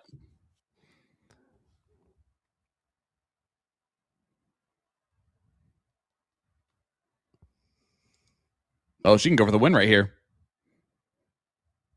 She is going for the win right here. Double 15 will do it. And what a massive steal this would be. Oh my goodness. All right, I take that back. I think Jenny is going to have to go for the win here. Just kidding. That'll work. Last opportunity for Murph. She needs the point lead in order to have any hope of winning this leg. Otherwise, Jenny is just doing a victory lap no matter what she does. So that was the tough thing for her, is electing to take that shot. She forgoed some points.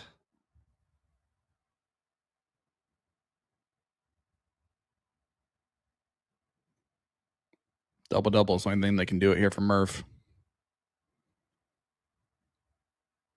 Nope. So Jenny will win this leg and tie it up 5 legs apiece, my friend. Wow, what a comeback. So yeah, I do have a match. 2 matches. Oh, made that. actually. It was not technically a round out. There you go. 2 matches? First Or it's been longer? First season that it was just the females only. Alyssa Evans, Hunter Smith went 2 hours and 12 minutes. And then Meredith and Lane went 2 hours and 19 minutes. So but this one we'll do that one. Yeah, we still got a couple legs here to go now. As it's now best 2 out of 3 after a nice little comeback here from Jenny. Yeah, miss comeback, Jenny Schafer. I'm telling you, man, Silent Assassin may have to be it.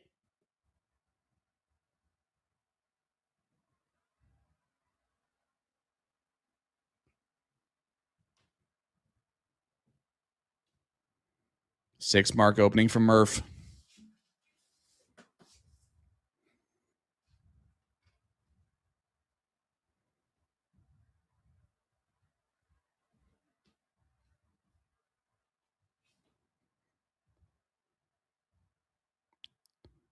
And only a 4 mark from Jenny. But Murph most likely starts on points here, although she has been going at the 19s when she's had the 20s and up this much. Yep, there goes the 19s. So you can just kind of move around the board now. Or go back to points, whatever she feels like doing.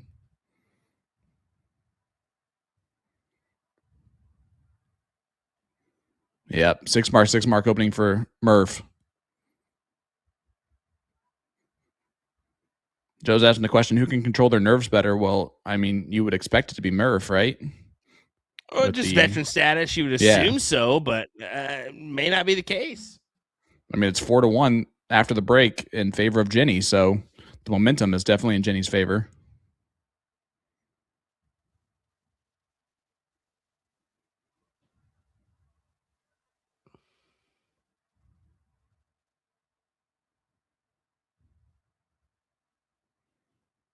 Oh, big last start from Murph to close out the 18s. Jenny now going to go down to the 17s.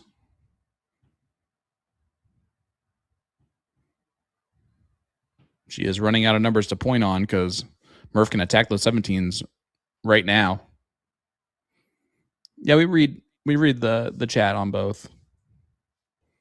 Official RY Nirvana.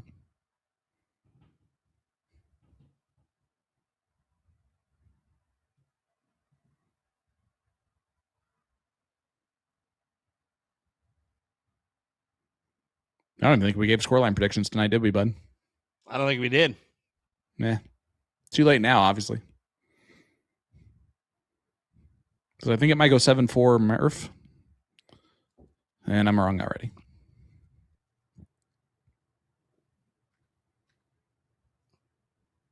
Yeah, I don't think I think we would have probably had this sway towards Murph and it'd probably been already over. So it's like 7-4, 7-3. But yeah, she's proved us kind of wrong. So I mean, this battle back from Jenny is impressive. It's been great. And it's about even Stevens on our NPR here. 3-2-4 for Meredith, 3-2-0 for Jenny. So it's been strong.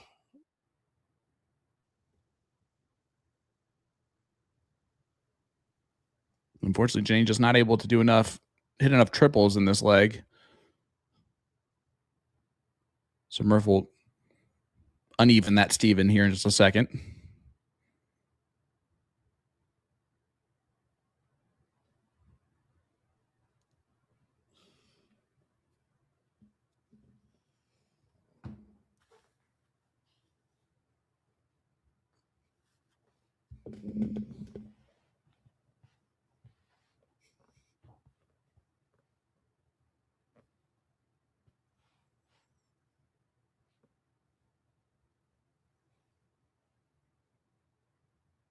Jenny trying 9. Only a 7, but even the 9 wouldn't quite have touched the scoreline of Meredith. She put out a pretty good point margin. Is not really a bad idea when you've kind of been struggling. Only grabbing one leg since break.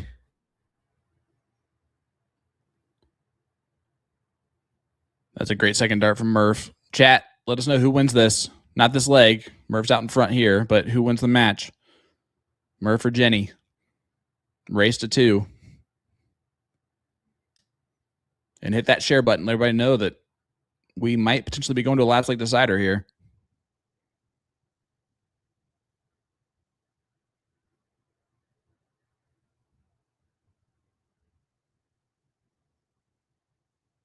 This is officially the longest match in WCS history.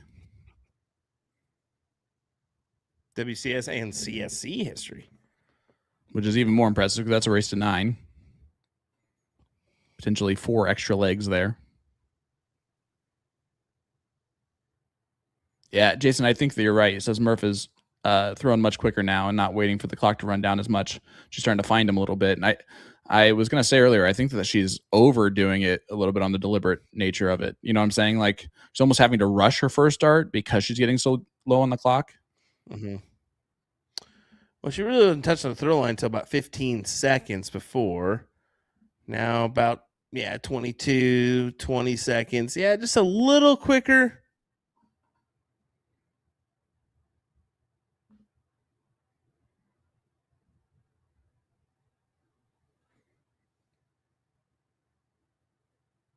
We got a lot of Jenny in the chat.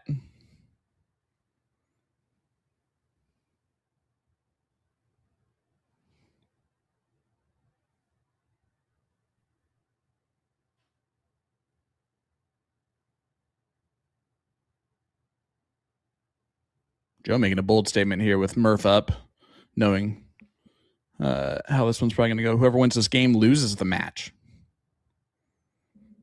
That is a bold statement. Whoever wins this game? Yep. Yeah, that's typically the opposite would be what's said. So that's why it's a bold suggestion. I don't hate it as a suggestion, saying the pressure to come hard to close out with the pressure from the opponent coming from behind. But I don't know if that's going to factor in here. I think the factor is going to be that Jenny goes first here in this leg, and how she starts will tell the difference between her and Murph. But if it goes to the last decider, they will diddle. See who starts. Yep. So 3-dart count up again. Or in their case, in the very beginning, a 6-dart count up.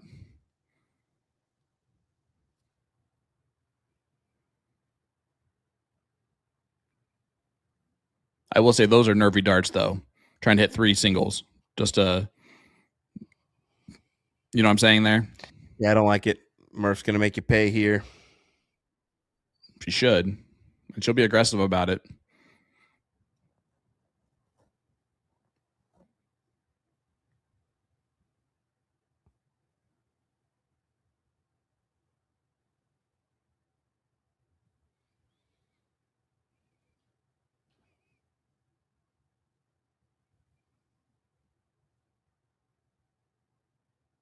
Yeah, it does make her pay. Just a 5 mark, though. Jenny's going to have to close that X out at some point. Would love to do it with 6 19s behind her. Does hit 6 19s, but does not close out the 20s. Darned if you do, darned if you don't type of situation there. The right move, of course, after the first dart miss.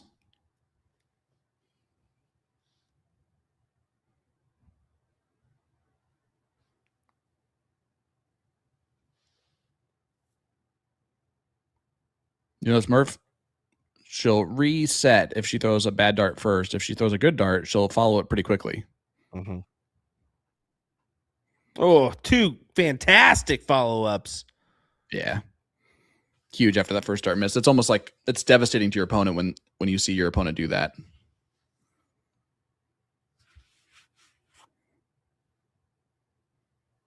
It's kind of like when your opponent hits the double on the last dart every opening 0-1 game when you're on and out.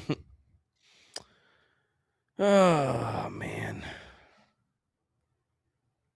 Don't know who would do such a thing to win 14-1, but Jason Watt working OT tonight, boys.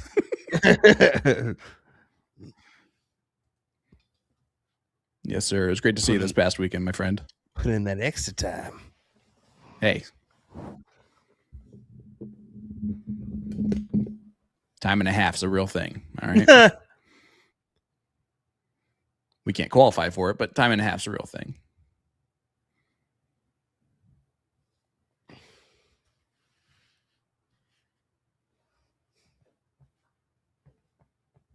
Chat, you guys make a decision. If this does go the distance and it ends up at like midnight when this thing's over with, or 11 o'clock Will's time, do we get paid double tonight or not?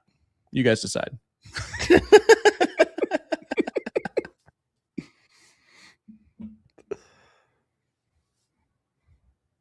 The text is already coming in now from the heads. Absolutely not. By the way, yeah. The mole folks are already to bed. Come on. Yeah, unless the kid's up, they're asleep. Let's be honest. Which, my daughter Jim was asleep at 7 o'clock. Let's be real. Well, he had a warm glass of milk.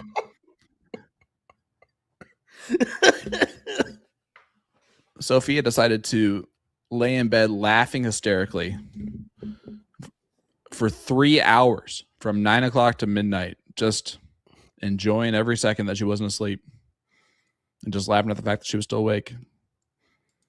I'm having to delusional. Just keep control of my emotions because I know that she doesn't understand either, and she wouldn't understand even if I was upset or anything like that about it. So I just try to be goofy with her until I can just fall asleep without her. Then she's on her own at that point. On your own. Yep. Abby did get it done. 7-3 over Liz, by the way. Yep.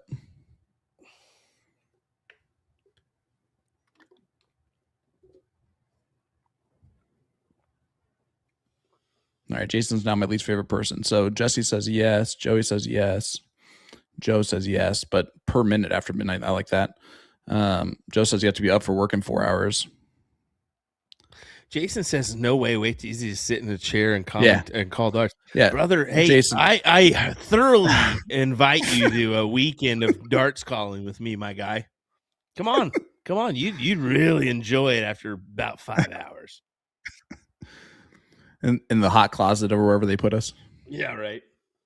Now we are in the comfort of our home tonight. And to be honest with you, a bad night of doing commentary for darts is typically a good night at work anywhere else. But true. So we're not complaining in a real sense. We're more just pointing out in a joking way that this is the longest match we've ever had. In 10 seasons, plus 5 seasons of WCS. So in 15 seasons, this is the longest match. Just saying. Some records are not meant to be broken. It may be done here as Meredith's putting in a pretty good effort. Yeah. Still leaves the door open without closing the 16s, though. And Jane needs to capitalize with all of them, I think. And that first start's going to make that very impossible. I cannot believe she found 1. And 2. Heck of a 6 mark after that first start laying on the wire.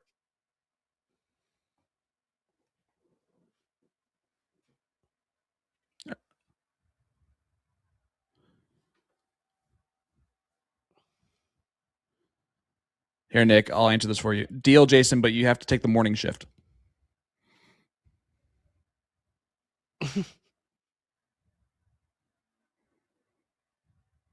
When I'm right, right? It's just the fact that you called me Nick. No, dang it. It's late. Sorry. He was the one who wasn't there this time either, so I can't even make that statement. Dang it. Yes. Sorry, you're not important enough to remember. What can I say? You know? Oh, thanks. Appreciate it very much. Well, I had to change it around somehow, and that was the only way to do it. Jenny. Big 5 mark from Jenny from the block. Miss comeback, trying to make 1 more. No, Jason, you have to take both the morning and afternoon shifts. That's how that works. You have to start with the morning shift.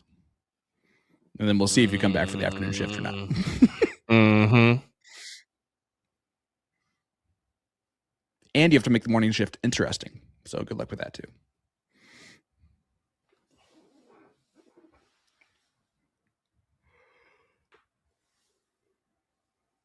Nathaniel, what's up, brother? Hope you're doing well. We are LIVIN. Yeah, Shorty, good to see you in here, buddy.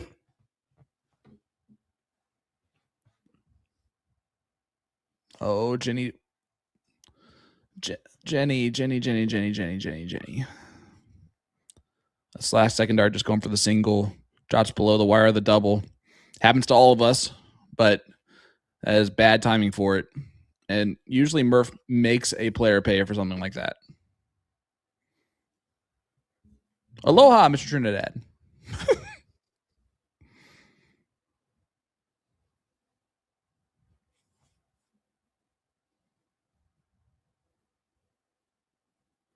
What a 7 mark from Meradith McGee. Yeah, currently throwing a 4.1. Jenny's 3.7.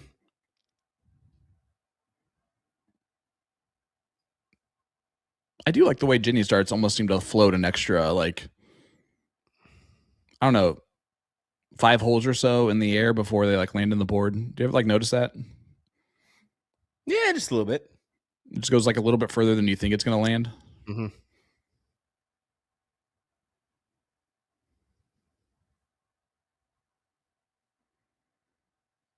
Drought, this is a top 4 match on the winner's side. Like, we have to show this match. Like, we don't skip these ones anymore, my friend. We're not skipping mini matches these days, as it looks like Nope. I thought our streaming was going to be done. I honestly thought in no a few more than an weeks, hour but ago. no, it's Oh. gonna be probably a couple weeks into August before we're done with this WCS.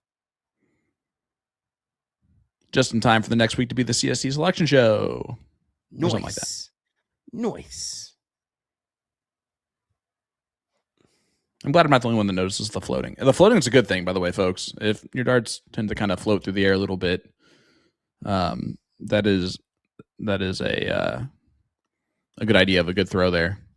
Meredith just needs 360 or now 260 to close out this game pretty much, and probably the match. We have seen crazier things happen so far, but it's a lot of bowls and closes.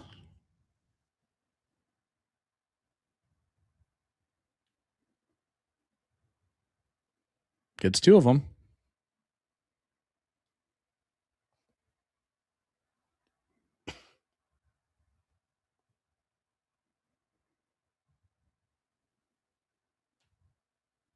Can you imagine if Meredith makes the final and Drought comes back and he's like, "You guys should pick a faster place player next time." It's like, okay.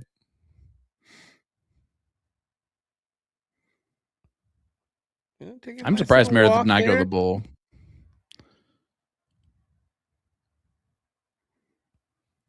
And nothing to lose now. I might as well pop it.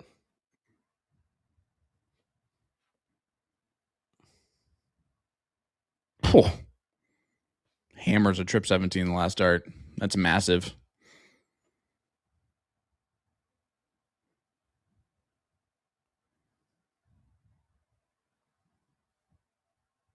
Jenny brings it back to within 4. Meredith should go bowls here. Aloha, Lisa.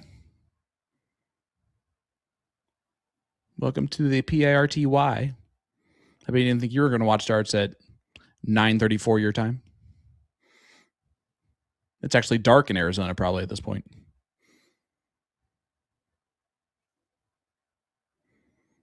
In Hawaii, it's probably still light out, to be honest with you.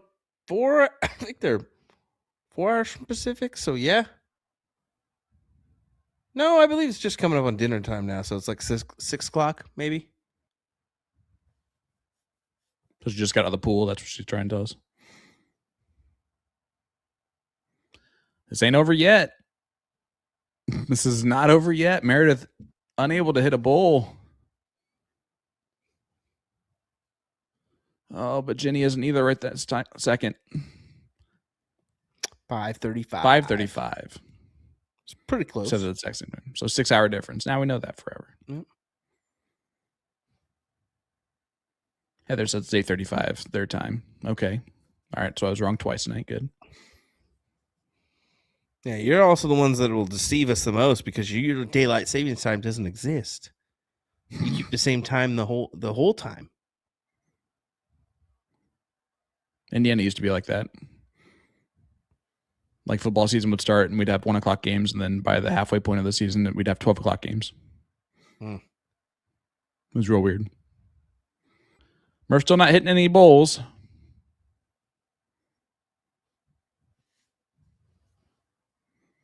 And we're only 24 minutes from getting paid double. As voted by the fans. And there's almost the point lead from Jenny. It's 4 bowls.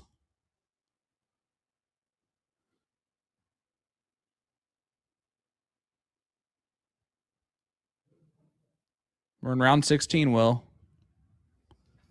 If Meredith doesn't do a lot here, even if you're down in points, do you close with 17 to 15 or try to? Just push her to the bowl? Tempted. I know she's not hitting the points right now, but this is insane right now. Why wouldn't you have 2 houses? You're doing this to yourself. Go for the damn bowl. I mean, what? Am I wrong? I mean, your tone's different. Take one shot at it. Take one my start gosh. at it, Meredith. I mean, Jenny, it's not going to get any better than this. Wow, 17. That is a big miss on the second dart. Still got to stay there. No, stay there. Get around the 17. All right. I'm sorry. I'm also yelling now. Well, it's just eventually you have to take a dart at it. I get you've been having the same strategy, but you need a leg to win the match. Take a dang look at the bull Not one anymore. time. Well, you can't afford to do it now, but you did.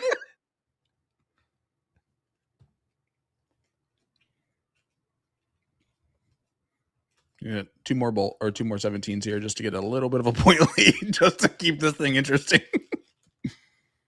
Oh, big trip on the last one.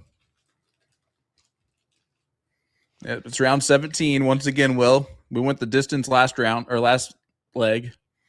Hey, but the problem is that now Haley tried to say it like I'm wrong. No, she had a chance to win the game, Haley. She has it again. And Philip is right. She did try throwing at the bulls earlier.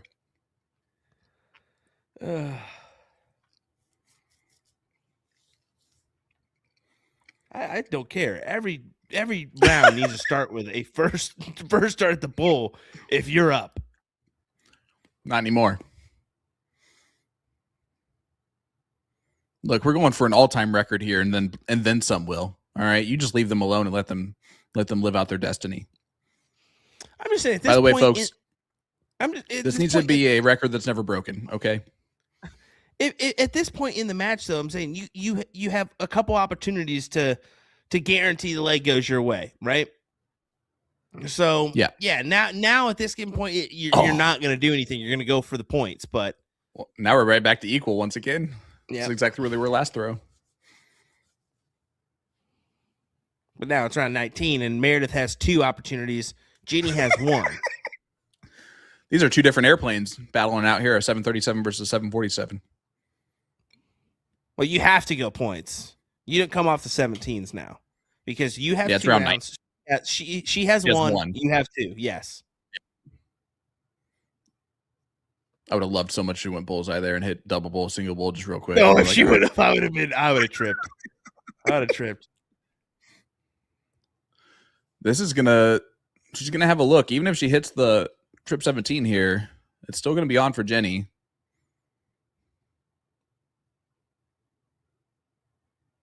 Now it's really doable, at least to get the point lead back, and she needs at least 2 bulls to do that, or else this match is over.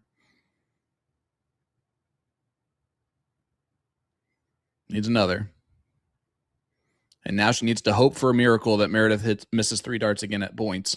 No way. She's surely going to get at least 1. Listen, we've seen weirder things already in this leg. 1 dart. I'm not going to. Sometimes it's hard to hit the single. Unless you're Meredith, that'll do it. Oh, well, definitely deliberately take your time now, Murph. We're going for a victory lap here, Will. I like how she went for the try and close the game so we couldn't say that we rounded out again. Well, 3 round outs in 1 match, and it finally goes the way of Meradith McGee. 7-5 is the final score line. I mean, 2 hours and 41 minutes to play 11 legs of darts. Great. No, it was a great battle, though. It was a great back and forth between the ladies. And I mean, the averages 315, 332. Both shot extremely well overall. I mean, both below their average for the season. But at the end of the day, every leg were like 2 bulls away, and that's why it was so long. Meredith is deliberate, right? There's a reason why she now has the 2 longest matches in the history of darts that we've done on our live streams. But this one tonight was because not only was she deliberate, Jenny kept everything super close the entire time. We were 1 bowl, 2 bowl, 3 bowls away from winning legs in majority of those legs, right? Mm-hmm. Mm-hmm. Yeah, it was a tight one. I mean, Jenny actually, it should have been to a last leg decider anyways, because she had a couple opportunities towards the beginning that if they would have went her way, maybe a different outcome. But in the end, Murph gets it done. She's going to go into the Queen Seat matchup with Lisa Yee, and we're going to see if one of those individuals can claim the title at the end or not. Yep. And now we're just going to go ahead and run down the stats of every single player, so we get an extra 18 minutes of coverage here. So we get to so we get that double time. So Abby Spot is averaging a 4.29. No. I'm just kidding, guys. Have an absolutely wonderful night. We will see you next Monday, and happy 4th of July, America.